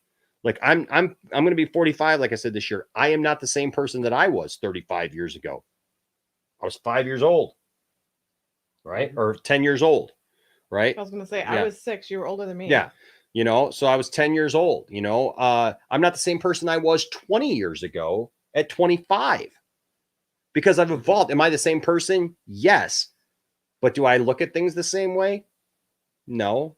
Some things I do, some things I'm more rooted in my beliefs on, but there are a lot of things that I understand things now differently. That's also just like you and I. You also just perfectly explained BVS Batman. Yeah. Well, because I was going to say is that's also like you and I is, going through a lot of, we've been together, and we've been married, but it's one of those things though too that, I went through my own life situations. And so for those of you who don't know, Tiffany and I have been friends now for 23 years. Mm-hmm. Yeah, for 23 years, Tiffany and I have been friends. We only started dating in 2011. Mm-hmm. We're married in 2012. No, we went on our first date in 2010, in the summer of 2010. We got married in 2012. We've been married now for going on 9 years. This year. And Tiffany and I talk about we were both married before. We both experienced a lot of different things before. One of the things that we were saying is in our life experiences and life situations, not only are we best friends, but it's also one of those things that the experiences that we went through, yes, I'm the same person, but it changed me for the good, changed me to make me stronger.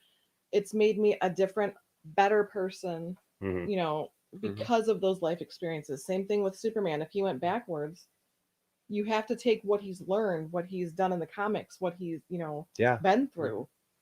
Yeah. And build on that. Yeah. Well, so one thing that was kind of what I talked about today is it's like Superman in this universe is like the outsider. Mm-hmm. It's like, what if somebody like Superman showed up tomorrow?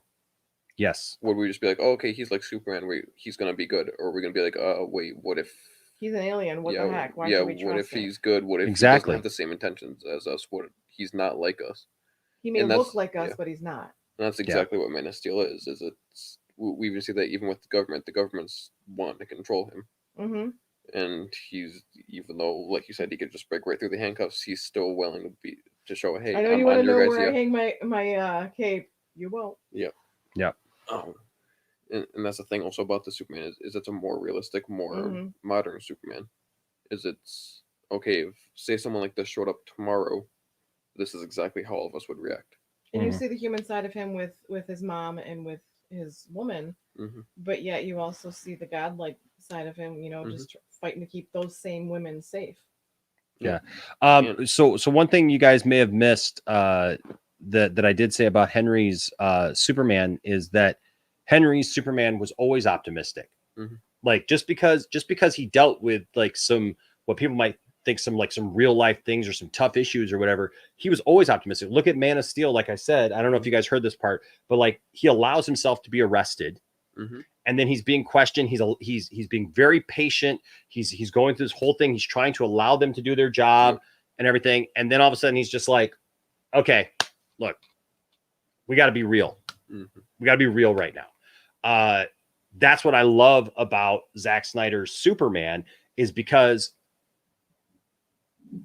that Superman lives in a real lived in world, right? Where, yes, you have to break Zod's neck because Zod is just as powerful as you and he is not going to stop. And if you allow him, he said, I'm not going to stop. Yeah. If you allow him to continue and he gets the best of you, there ain't nobody else that's going to take him out.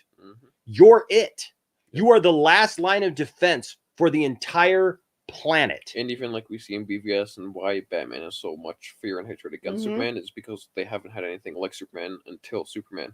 Exactly. And that's why in BVS, even you see him breaking everything down that Clark did in Man of Steel is even down to his fighting pattern.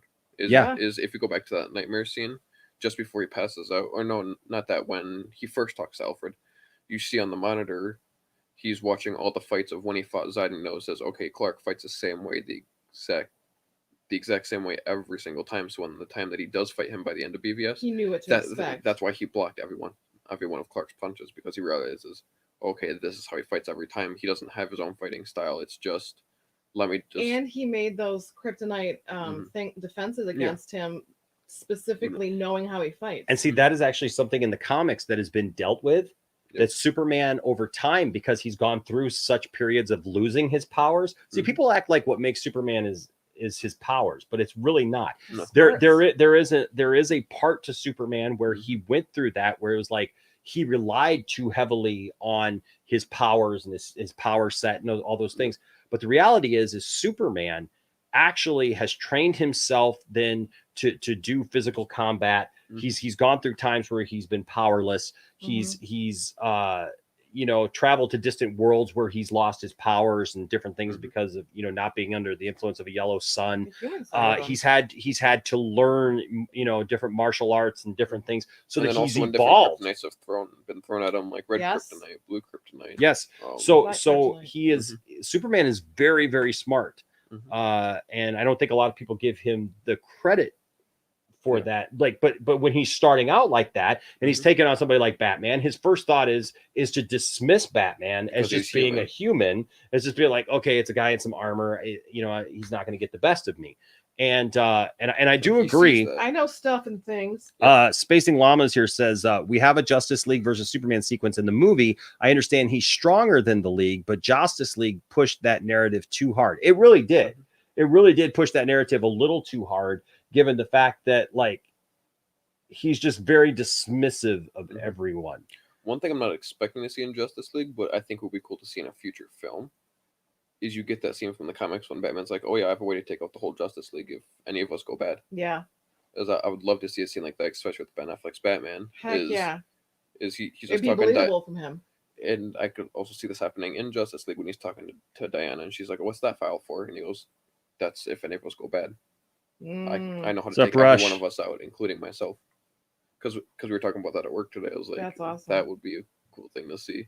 You're right here, Andrew. Andrew Christie says Cavill is the new face of Muscle Tech, a bodybuilding supplement company. Dude is ripped. The dude is huge. Do you follow him on Twitter? Because he's been wearing the Muscle Tech stuff a lot lately. He was fit. Heck yeah. Still in BVS, and then you see him in Witcher, and he's just ripped. Oh in my Witcher. Gosh, he's bigger in Witcher. It seems. Yeah. Well, it's because he is. He beef up more I for don't know girl. if it's because he's shirtless more, or if it's because he's beefed up more. No, yeah, he did beef up more for a girl. Yeah.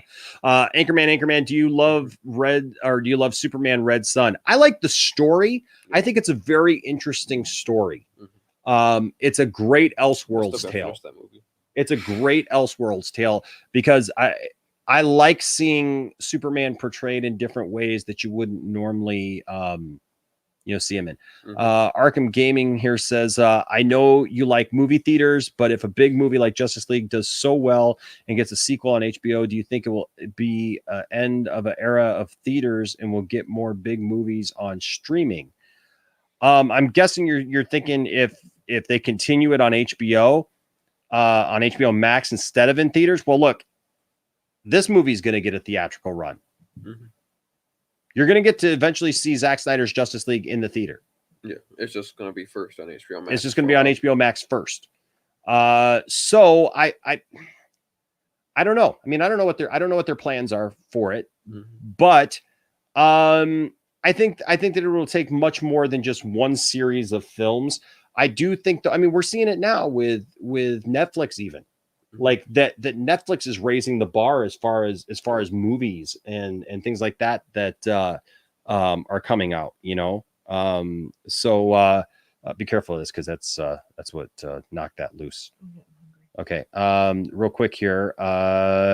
Rush says Henry's Superman is definitely optimistic. The one thing he does not have is experience and confidence, but he will gather that in the end of his arc becoming Superman. I totally agree with that. And there's the difference between being optimistic through experience and confidence and then just being goody two shoes. Yep. And I like the big Boy Scout aspect of it, that, you know what, he was raised in Kansas and he's got a good, head on his shoulders. I like that, but it doesn't have to be golly gee, because look, Henry Cavill's Superman is not going to go to golly gee and G Willikers, guys, after what we've seen and been through, just because his story completes, he's going to have gone through stuff. Yeah. Well, and also that's one thing. Here's a lot of no sound. This is where we got to the no volume. It died. We can't hear you. That's also one thing I talked about today is that I like is also these versions of these heroes are more realistic. It's like we talked about for Clark. The only way that he could have stopped that is by killing him. So that's what he did. For Batman, which was funny because I had that's one thing that they'd mentioned at work is they're like, oh yeah, I don't like how Batman had the Gatling guns on the Batmobile and the Batwing. And I explained that. I was like, well, if you've gone through all this stuff, you've lost all this people because you didn't have that. You lost Robin because you didn't have that. You lost because we know at this point in time, this is the Dark Knight Returns type Batman. Yeah. Yeah. So we know everything he's gone through before that. Yes. So Vishal, I hope that you ended up hearing kind of what I said. Obviously, we'll have this conversation more. If you're around the channel, you'll see, man, I talk about this a lot. Vishal says, some people say Captain America is the new Superman in today's world. I think it's a different thing because I think Captain America can get away with it, but I don't think Superman can get away with that anymore. And here's why. Captain America was absolutely a product of a day gone past. Superman is a modern person living today, raised today, with in this environment of going through the world today. He was not raised 70 years ago and get transported into the future. So I think for a lot of people, they're a lot more forgiving to Captain America being that way than they would be for Superman just being that way again. Yeah. And here's the reality is that Superman Returns failed as a concept. Like it literally failed as a concept, and people can say whatever they want to, but for the years leading up to Superman Returns, if you read every article, if you see everything that's ever said in response to Superman Returns, everything, literally everybody complained about Superman Returns. Fans complained. All of the critics complained. Everybody was on the same page. I know there's always going to be those few who are just like, I love it. It was a perfect movie. I don't understand those people. I've met Brandon now. Brandon is an awesome guy. And there were certain things he didn't like about it. There were certain things that Brandon didn't like about it, but I get where he's coming from with his heart for what he wanted to portray as Superman. And I feel that they gave him a little bit of that, being able to do that through Crisis on Infinite Earths. But the reality is that everybody acknowledged the same thing, is that people wanted a Superman who was physical, who actually did things. You could make a case that they actually didn't portray Christopher Reeve's Superman correctly, because Christopher Reeve, in every scene that he's in, he has command of the scene. Literally every scene, he has command of the scene. Whether he's Superman or whether he's yes. Clark. Brandon did not. They didn't give him any lines. They didn't allow him to fight anything. It was too much trying to capture something in the past. It was not its own thing. There was no action. There was none of him being Superman, and he didn't even look like the manliest man or the strongest man in that movie. You always call him emo Superman. I've said it before, and I'll say it again, and I will say this forever. Richard White is the Superman of that movie. You're talking about a man who literally puts everything on the line. Yep. He does not have superpowers, but all the connections are there. He's with Lois. He literally goes back to save Superman. He flies. He flies in an airplane. Okay. He's taking care of the boy that's not. He's taking care of a child that's not his. You cannot even root for Superman in that movie. You can't root for him and Lois to get back together because Lois is in a relationship with a man who loves her very much. He's not a jerk. He's not a two-timer. He's not a bully. He's not a wife beater. He's not any of those things. He's taking on the dad role to his son. He's taken on the dad role to her son that he knows. Well, I guess he thinks it's his son. But you know what I'm saying? Like he loves this boy for 5 years and raises him as his own. This isn't Maury Povich. This isn't a thing of like he's trying to get out of being the dad. You know what I mean? It's like nothing like that. So you cannot root for Superman to get back with Lois. You can't root for Superman to get his son back as his own, because even though, yes, they're going to have some kind of relationship going forward, what is that going to do to the relationship between him and his dad? Can you imagine the crushing weight of that to find out that's not my dad, and this stranger, the superhero that's been gone all this time, is now my dad? Like, it's going to be at least a little bit better than The Boys. Yeah. Homelander. Oh yeah, it'd be better than Homelander, yeah, for sure. But Dorothy says, I don't think the casual movie fan wants to see a classic Superman either. Movies have come too far. Yeah, and I agree with that. I totally I respect, I completely respect the idea of super fans that are holding on. But honestly, there are some people, who still say that Christopher Reeve's Superman is too far progressed for them. There are literally people. I'm in all the Superman groups. I am in Superman homepage.com's group and everything. And there are literally people who go on there and complain about that because they feel that George Reeves is Superman. The 50s version of Superman is Superman, and they do not even recognize Christopher Reeve.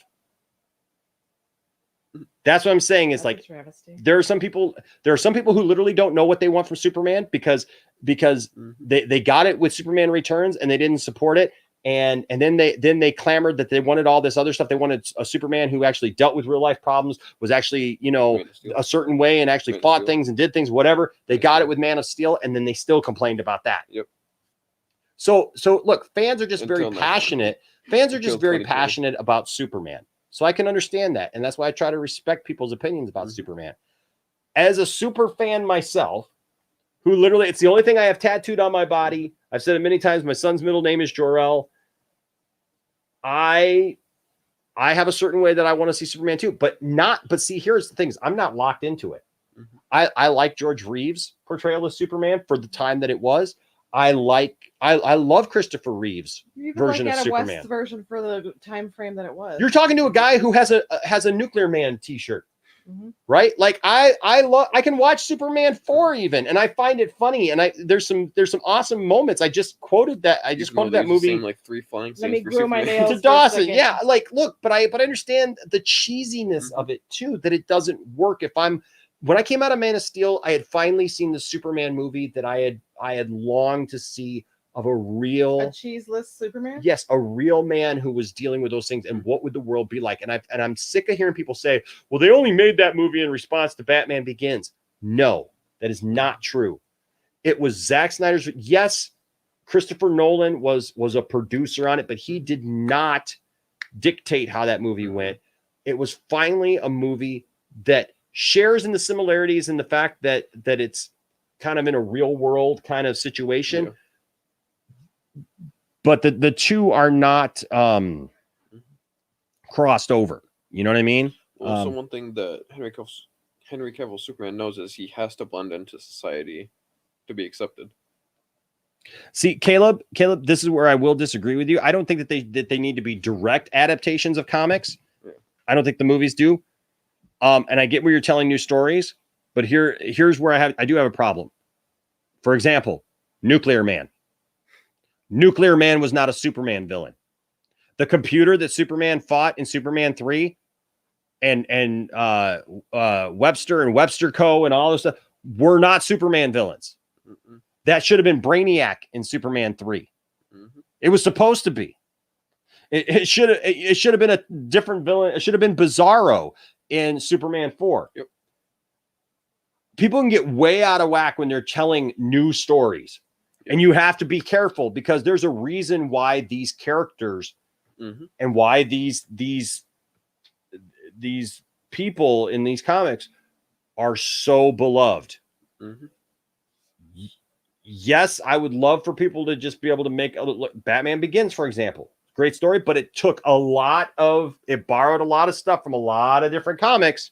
And you can go kind of crazy on that too. There's things in Batman v Superman where you can tell that, man, Zach started picking from a lot of different, from Dark Knight, from Death of Superman. Like to me, I thought it was very much too soon to bring Doomsday into it and all those things.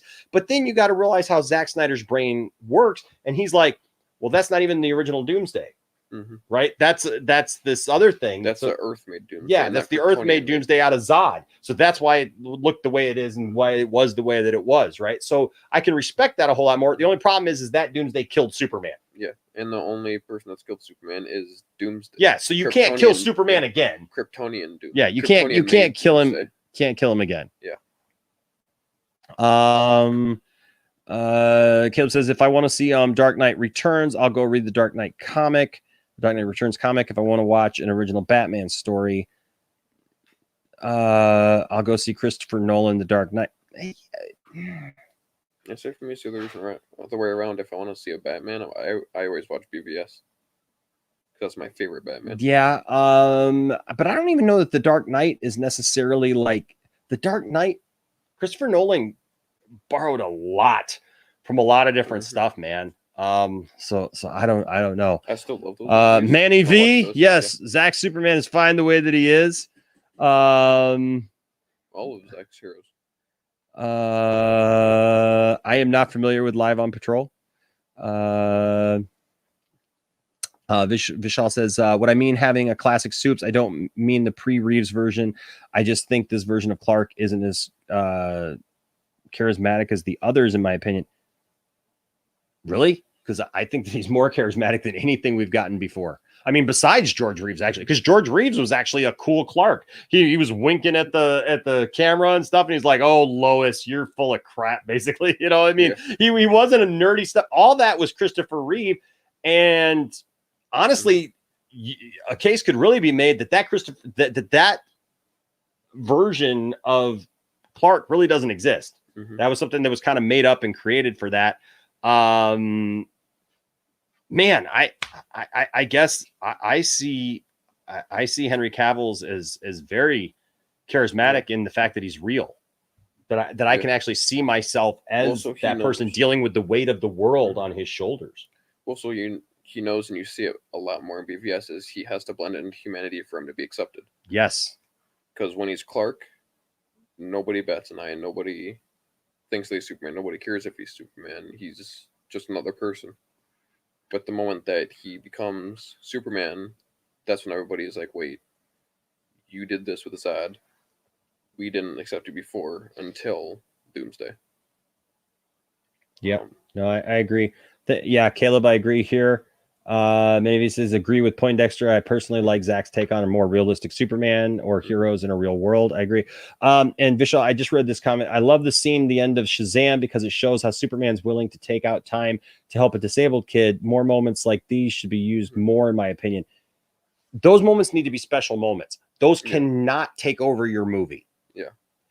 Look at I mean, Man of Steel had moments like that.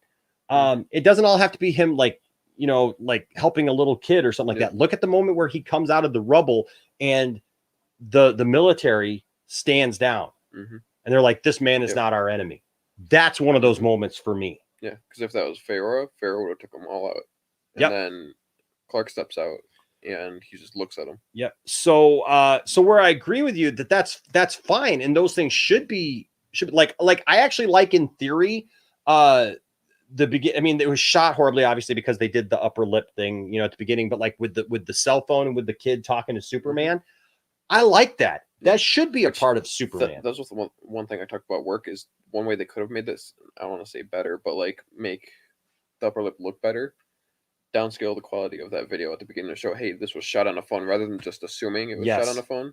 Yes. Scale it down a little bit to be, okay, this is not shot for the movie. This is made to look like it was shot on a phone. like real world footage. Yes. Yeah. I agree. And so I agree with you, Vishal, here, that those moments do need to be in a movie like that. Well, I mean, look even at the end where he's talking to who we now know as Martian Manhunter, but he's like, look, guys, I know you want to know where I hang my cape. You won't. You're not going to find me. I think it's kind of stupid then that he goes, I grew up in Kansas. Okay. You know what I mean? So like, I get what you're saying. I get what you're saying. And I love that moment there too, but that can't be the whole movie. Your whole movie can't be based around a Superman doing things like that. Those need to be standout moments. We saw that in Justice League that didn't work. Like Flash, he runs the truck away and then Clark just picks up the building and is flying up the building. Like, it's what? Like, why is he doing that? Yeah, well, look, Ben Affleck's Batman in Batman v Superman. He has one of those moments when he saves the little girl and he's holding the little girl. He's having the moment doing the thing, but it's in a serious tone still. Well, so you've seen the Ultimate Edition. He helps more than just the girl. He's helping anybody kind of get out of that rubble. Yes. And the girl's the last one that he saves. Yep. And so I agree that those moments need to be in there, but they honestly just need to be overdone. Yeah, they need to be peppered in there. Your Superman can't be based on that, is what I'm saying. Too spicy for the pepper? Yeah, no. Have like Zachary Levi's Shazam, have him try and be like Superman, and to see, hey, this is what he did to save the world. Let me try and do that too, since I have the strength like him, the flight like him. Maybe get things like that where heroes are inspired because of him. Yes. Manny V says, Shazam, I would have loved to see that in Shazam, to see, hey, I want to be like Superman. Yes. Says, people forget that in Man of Steel, he's not really Superman yet. Yes, but rather Clark Kent, a farm boy in a suit, not knowing the extent of his powers. Which we see in Man of Steel and then in BVS. Batman Hush is a great story. I would love to see an HBO Max series with Ben Affleck's Batman. Yeah. I believe in truth, but I'm also a fan of justice. Look, Superman could say that. Like, I don't have a problem with Superman saying it, but that's a very Super Friends thing for Superman to say. That's not something that you don't crack a joke or like that kind of thing in that world that's been established after Man of Steel and Batman v Superman. And you just died and came back and you almost killed the entire Justice League. And now you just show up and you're cracking a joke about that you're a fan of truth and justice or whatever and smiling and it's all good. Like, you know what I'm saying? Like, that's not what you'd be doing in a fight literally to save the planet. When the mother boxes are there and you got all this serious stuff. I don't believe that Superman shows up like, with his jaw out and with a smirk on his face. Let's see here.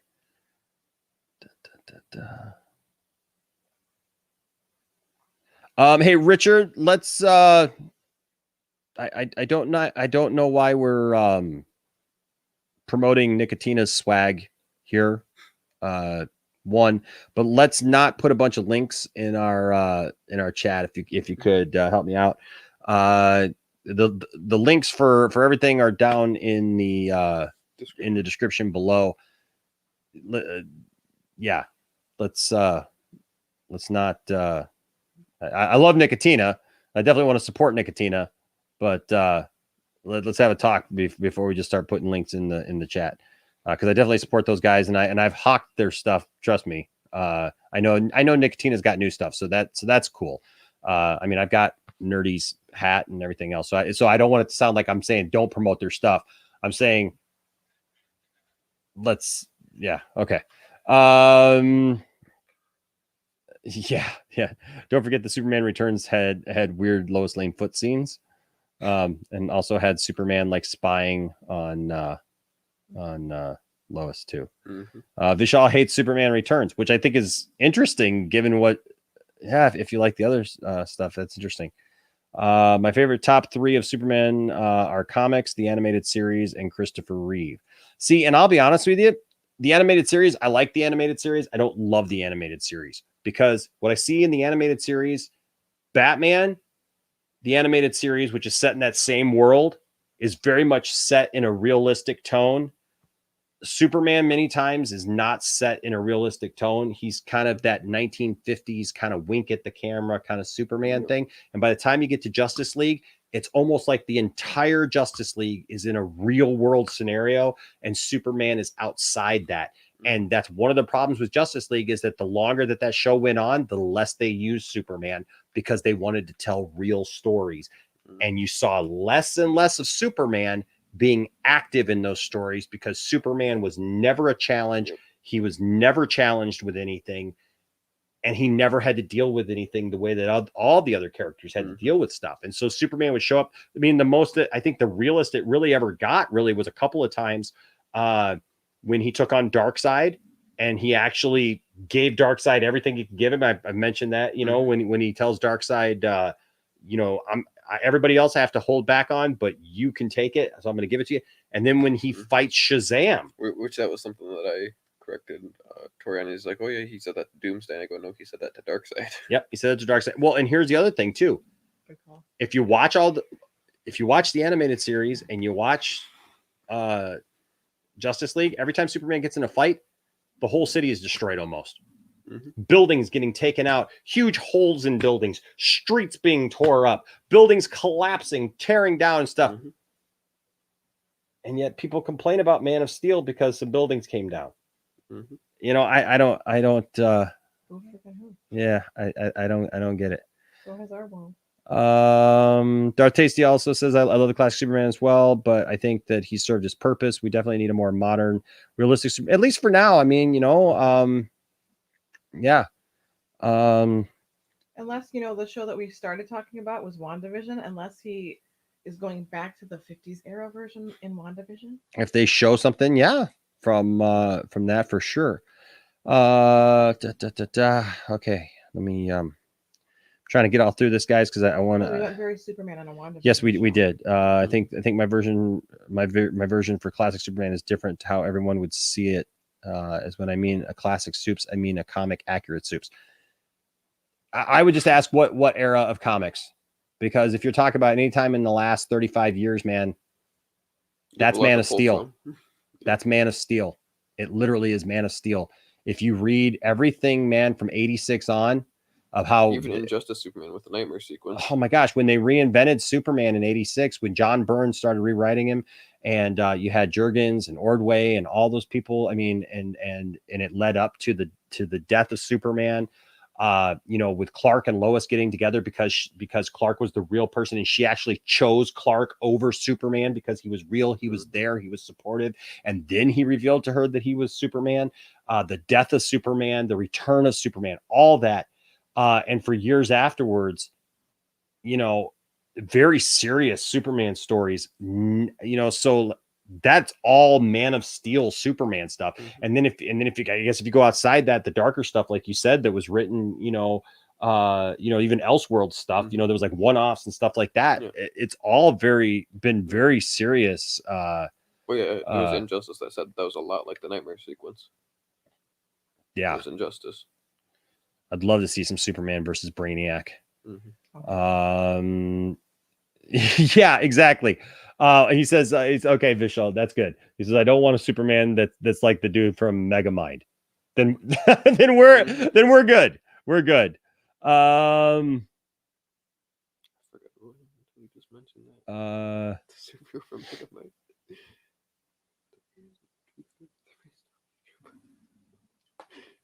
Hey, no, I want to point out, Richard, too, because I think that this came before I said what I said. I don't have a problem with what you were doing. Just we want to be careful because one of the things that was cited in when we got the issue on YouTube before was links. And so I want to make sure that nobody can misidentify any links that we put in there or anything, and that all links are either, I would say probably all links either put by me or relevant to what we're doing, and that we don't put too many of them too soon so that it doesn't look like we're spamming. I want to make that clear. Like, because I love Nicotina. I love Andre. Y'all know I love Andre. And like I said, I wear other people's stuff on the channel. Yeah, their merch on the channel. So I don't have a problem with that. It's just that I want to make sure that nobody has the ability to give us a hard time about that.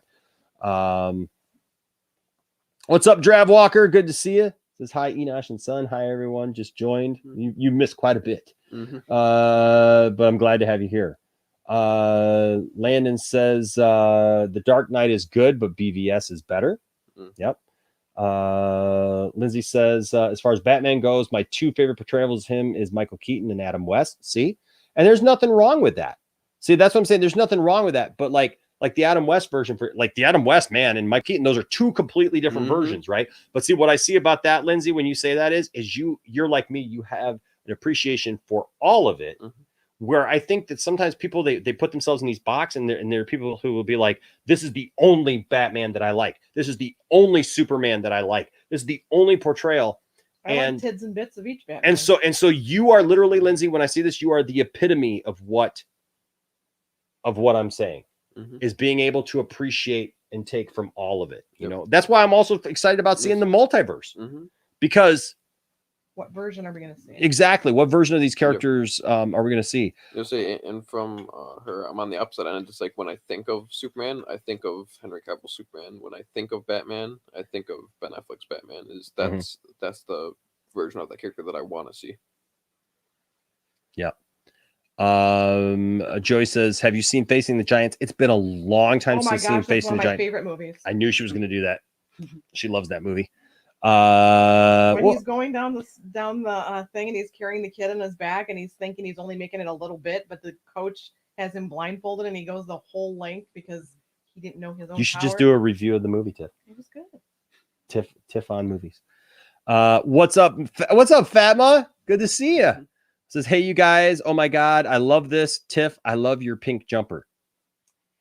Thank you. This is actually a very super like Sherpa fuzzy pink.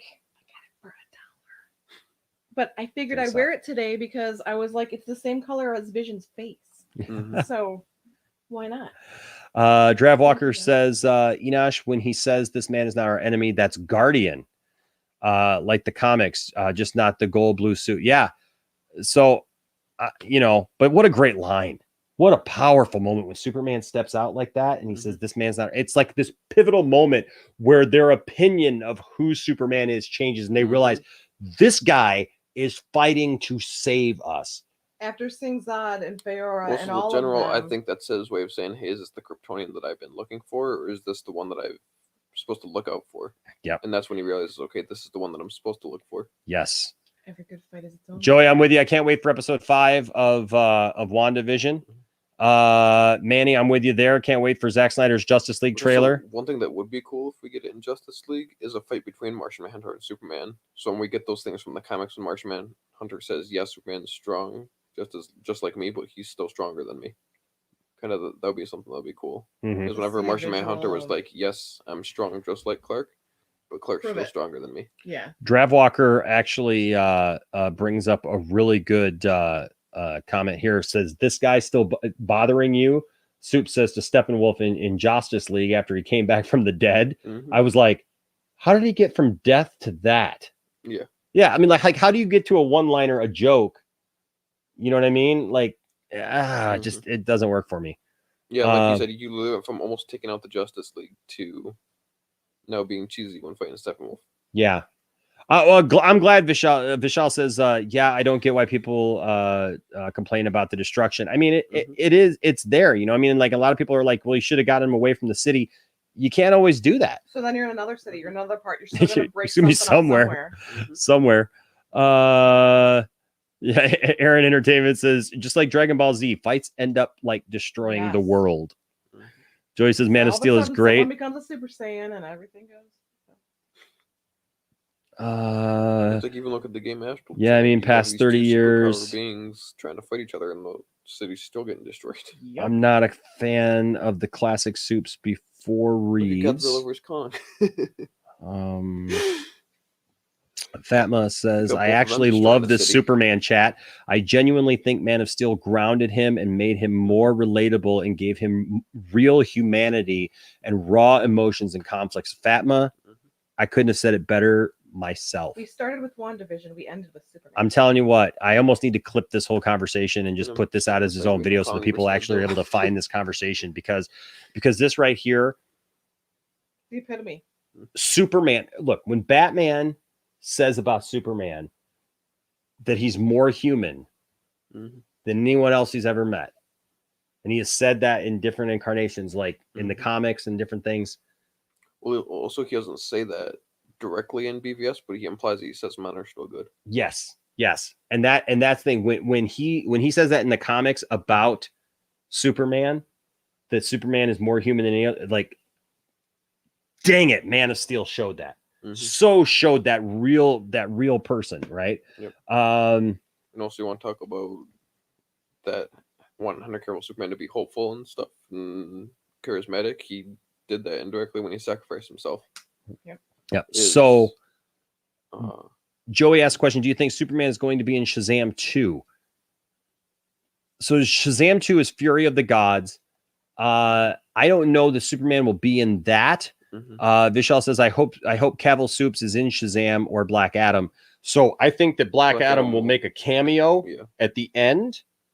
But Black Adam will not be a major part of Shazam 2 because the Black Adam movie is going to happen. Shazam 2 is going to happen. And then Shazam 3 most likely will be what brings them together. But there's going to be some fighting going on. And I wouldn't be surprised if we see Superman in Shazam 3.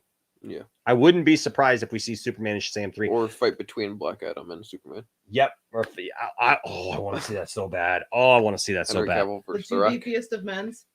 Heck yeah. Caden Reed says, what's up? What's up, Enosh? Tifftastic and Enosh's son. That's Isaac, by the way. Isaac Juan Kenobi.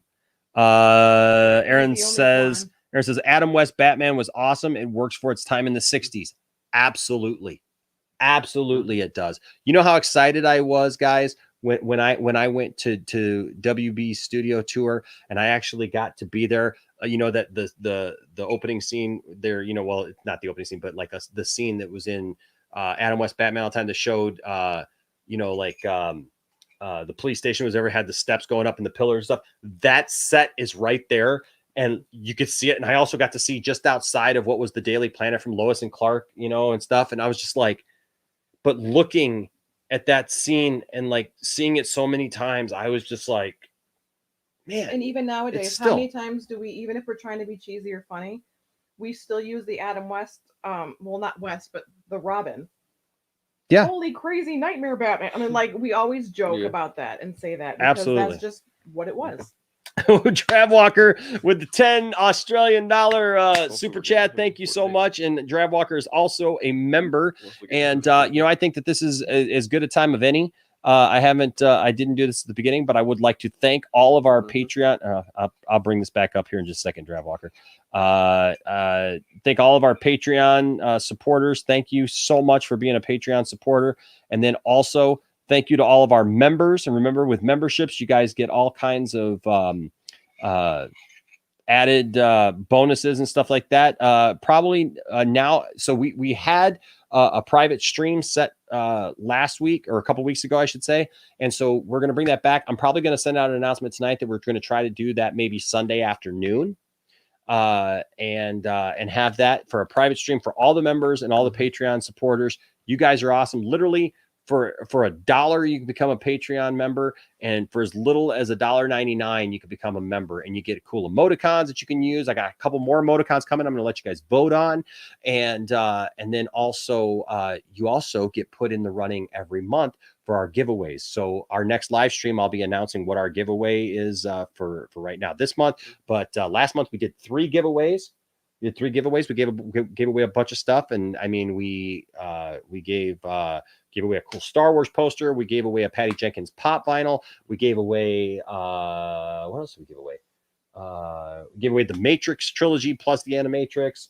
I got some more Ninja Turtles. Got some more blue. Oh, the Ninja Turtles set. It was a 5 movie set with the original 3 movies plus TMNT and Batman versus Teenage Mutant Ninja Turtles. And so every month we do a giveaway, and so we got to do that. Every time you mention the way that you do, for as little as $1 a month, I feel you like can support this family, I this feel nerd like family. you have to do a Sarah McLachlan version. You did one for your musical instruments. We You need to get do it copyright for our nerd claimed. stuff. Yeah, right. Zoom But in, but thank nerd. you, and so Zoom in, I just want to point out that Drav Walker not only gave a super chat here, but is also, you can see the little symbol there next to his name. He's also one of our members. And Drav Walker, we appreciate you so much, Luke. Says Enosh and family, hi. With WandaVision, I predicted it, and I never said it to you. Now, does that mean it happened? No. I'm just messing with you, man. He says, the Rambo lady, I knew she was linked to the Captain Marvel's friend. Dravadonis. I love it. I love it. I love it. I love it. I'll tell you what, it's always cool when you feel like something is a certain way and you predict it and then it happens and you're just like, see, I got that one right. With the whole flashies. Let's see. Aaron says in the 60s, they were not allowed to have a violent comics for kids to read and such. I mean, yeah, because I mean, before that, there's people who literally thought that that's what Batman was. But I mean, before that, Batman was carrying a gun.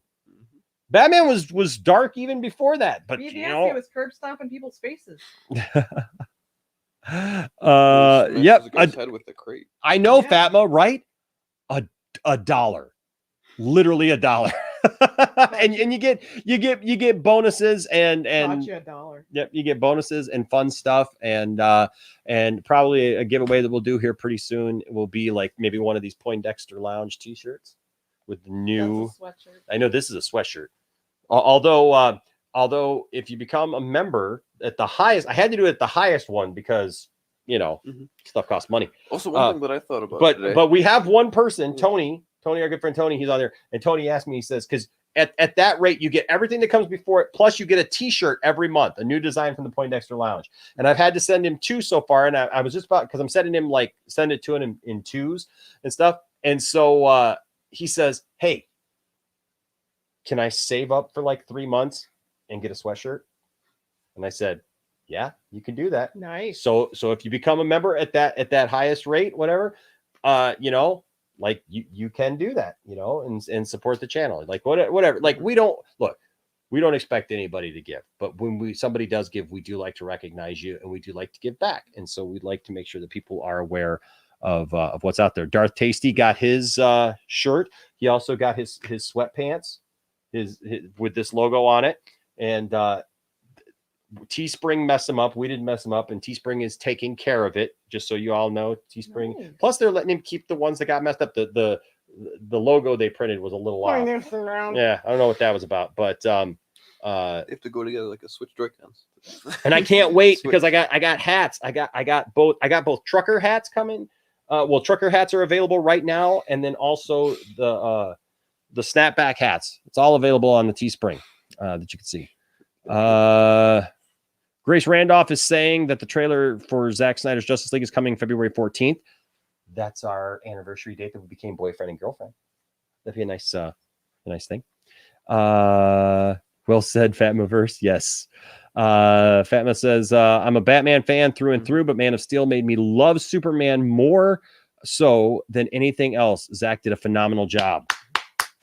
I love it. I love it. I love it. I love it. So here's one question I left work with today, and it got everybody thinking: is it's when they do start going into the multiverse in the movies, how does it relate to Crisis at all on the shows? Because Ezra Miller show up. Ezra Miller was there. I think that we'll see the other end of that of that scene in the Flash that we saw from the Flash. That we will see him probably at the beginning of his journey going into the multiverse, coming across him, and then go Flash, okay, and then he'll run into other other things. Dravwalker says that hit me. That line in Justice League, Batfleck saying he's more human than any of us speaks on so many levels. Absolutely. Vishal says, "Oh my God, Shazam 3. That's going to be like 2027. They better not recast Cavill by then." I absolutely agree. Kevin Conroy, I would say, is the best iteration of Batman, but I would say my favorite live action Batman is Ben. He's right there near Kevin. I wouldn't say he can top Kevin Conroy. I don't know, man. Arkham, he literally is the living epitome of Batman. I get it. Kevin Conroy is a whole generation's Batman because of the animated series, but it's just like, I guess I put the animation in a different place because Kevin Conroy to me is not Batman physically. Like I know they put him on Batwoman and they put him in Crisis on Infinite Earths, but he didn't. Is his Batman? He didn't even look like Batman. Is that Will or Hamill's Joker with his yes. Batman? Yes. And so where I would put Hamill's Joker, Hamill is like the Joker, but is Hamill the Joker? You get what I'm saying? Like there's a difference to me between animation. All you had to do is give the voice. Yes. Yeah. There's a difference to me between animation and physical. Yeah. Because yes, you can still get the expression in the voice, but you never get like that physical expression like you do in the movies and the shows. You got a tiny bit of it as the trickster in Flash. A little bit of that laugh. Dravwalker says, "Hi, Isaac Ben Kenobi. In real life, my father named me after Luke Skywalker." Hello there. Hey, Wonder Meg is up here. Says Tiff looks beautiful. Oh, thank you. Isn't that sweet? I actually messaged her today because I was at the Mega Mall. And because I was in Lansing, and I showed her a picture of where I was, and I'm like, "Hey, guess where I went today?"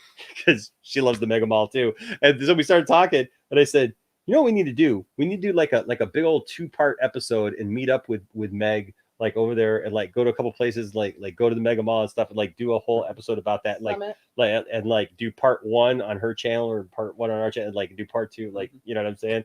Do like a crossover, thing there. I think that'd be." And she was down, so I'm cool with that. Thank you, Vishal. Hey man, I really appreciate that, man. You know what? Here's the thing is we all can have little different points of view, and that's fine. But you know what?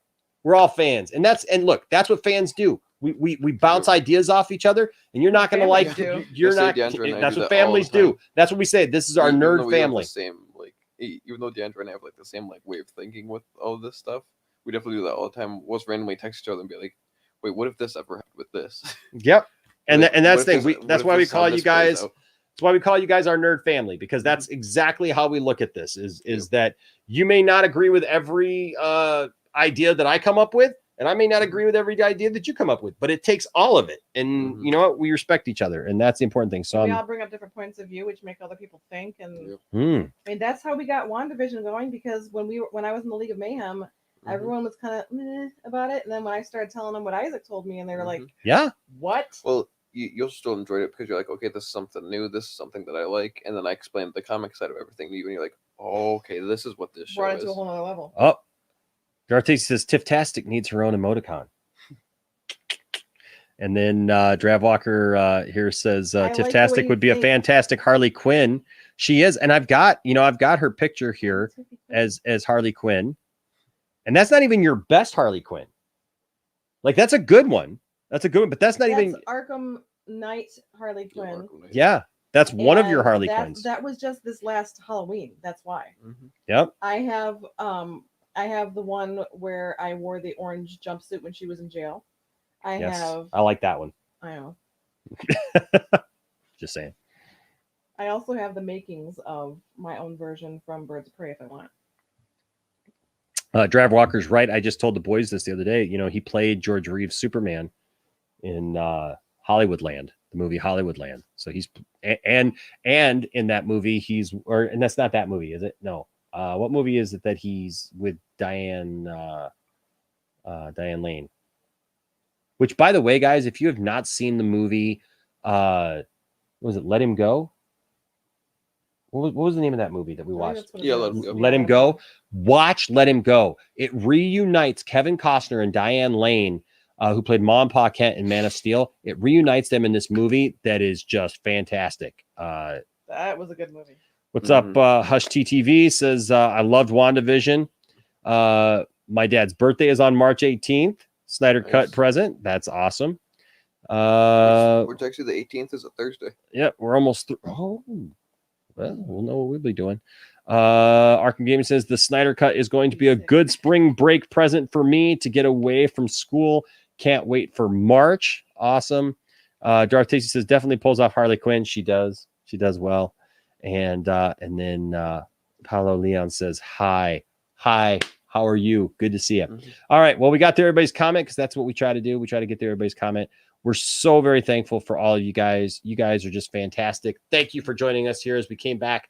So that's what we'll do going forward. All of our watch parties, we will start here on YouTube so that you get the notification so that you're aware. But if you haven't already, go over and follow us on Twitch so that you're able to just easily transfer right over to Twitch. Yep, and it's the same thing, Poindexter Lounge. Yep. It's just Poindexter Lounge.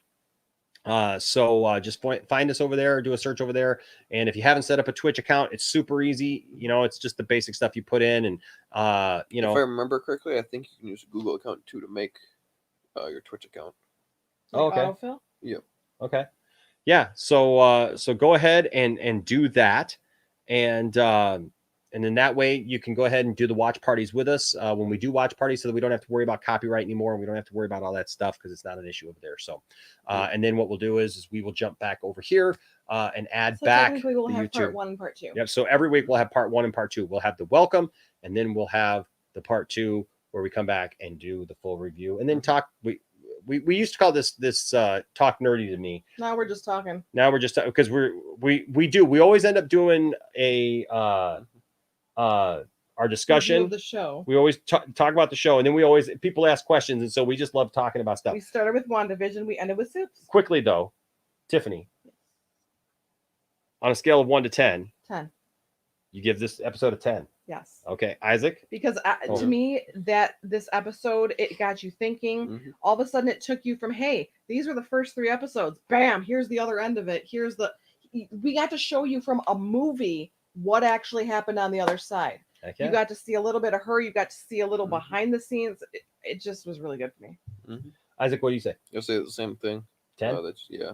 All right. I'm going to be different. I'm going to say... The whole time we were going, Hey, Landon, what did you give this episode? I give it a 9. A 9? 3 potatoes? 3 potatoes. Landon just off screen here in his Deadpool maximum effort t-shirt. Yeah. Which we talked about Deadpool 3 earlier. All right. Oh, yeah. All right. I give it a 9.5 just because it wasn't perfect, but it was darn close. It was really good, and I really enjoyed it. So with that being said, Fatma says I was talking about the jumper that Tiff is wearing, but yes, guys, y'all should support this awesome family. Thank you so much, Fatma. You are awesome. We love you, Fatma. And Hella says, you make good videos. Thank you. Thank you so much. We're glad to have you here. We're glad to have all of you here. And Darth Tasty with the final of the night says, have a great night, everyone. Smash that like button on the way out. If you have not yet, subscribe if you're new. Yes, please, because we need you to be here. We want you to be a part of this nerd family and be here when we do things like this. All right. So please hit that subscribe button if you haven't already and hit that notification bell so that that you're around. All right. And also follow us on all the socials. That's all in the description below and everything. So follow us on there because I love having conversations like this throughout the week. So many people message me. So if you message me and you don't hear back from me like right away, just know that I'm not ignoring you. There's sometimes like when we have really big weeks when a lot of stuff happens, right? We don't see him. So I get inundated with messages, and it might be like a week or so later. I'm like, oh, I didn't get to that person. And so I apologize when that happens. But he always does. But I do try to get back with everybody for sure. All right, guys. Well, hey, that being said, we love you all. Look for some awesome things in the coming weeks, including a little spoiler here. Just between me and the 22 people watching right now, since everybody's starting to check out. Ray Fisher is going to be on his way back to the Poindexter Lounge. Just saying. So keep an eye out for that, guys. Also, you already know. Oh, you already know. You already know. All right, guys. Thank you so much for joining us. We always have a great time with you. And since we talked about this guy so much, we will throw it to Brandon Routh on the way out. Remember, folks, don't let anybody tell you that your fandom doesn't matter or that you don't know what you're talking about or they don't like what you're talking about. It doesn't matter. And don't tell anybody else that their fandom doesn't matter or that their likes and their dislikes don't matter. But try to have good, meaningful conversations with people and come to, some mutual agreements on stuff. And even if you can't agree on everything, just know that you feel passionate about these things. And that's why we can all still be friends and we can all still be part of this big nerd family. And if you do that, if you treat everybody with respect, there will always be a place for all of you here in the Poindexter Lounge. Till next time, my name is Enosh, aka Enosh Fett, along with the lovely Tiptastic. and of course, Isaac Wan Kenobi. and off camera, Wendy Calrissian. saying, stay nerdy. Brandon, take it away. Hi, everyone, in the Poindexter Lounge. I hope you enjoyed Legends of Tomorrow, and thanks for watching. Thank you.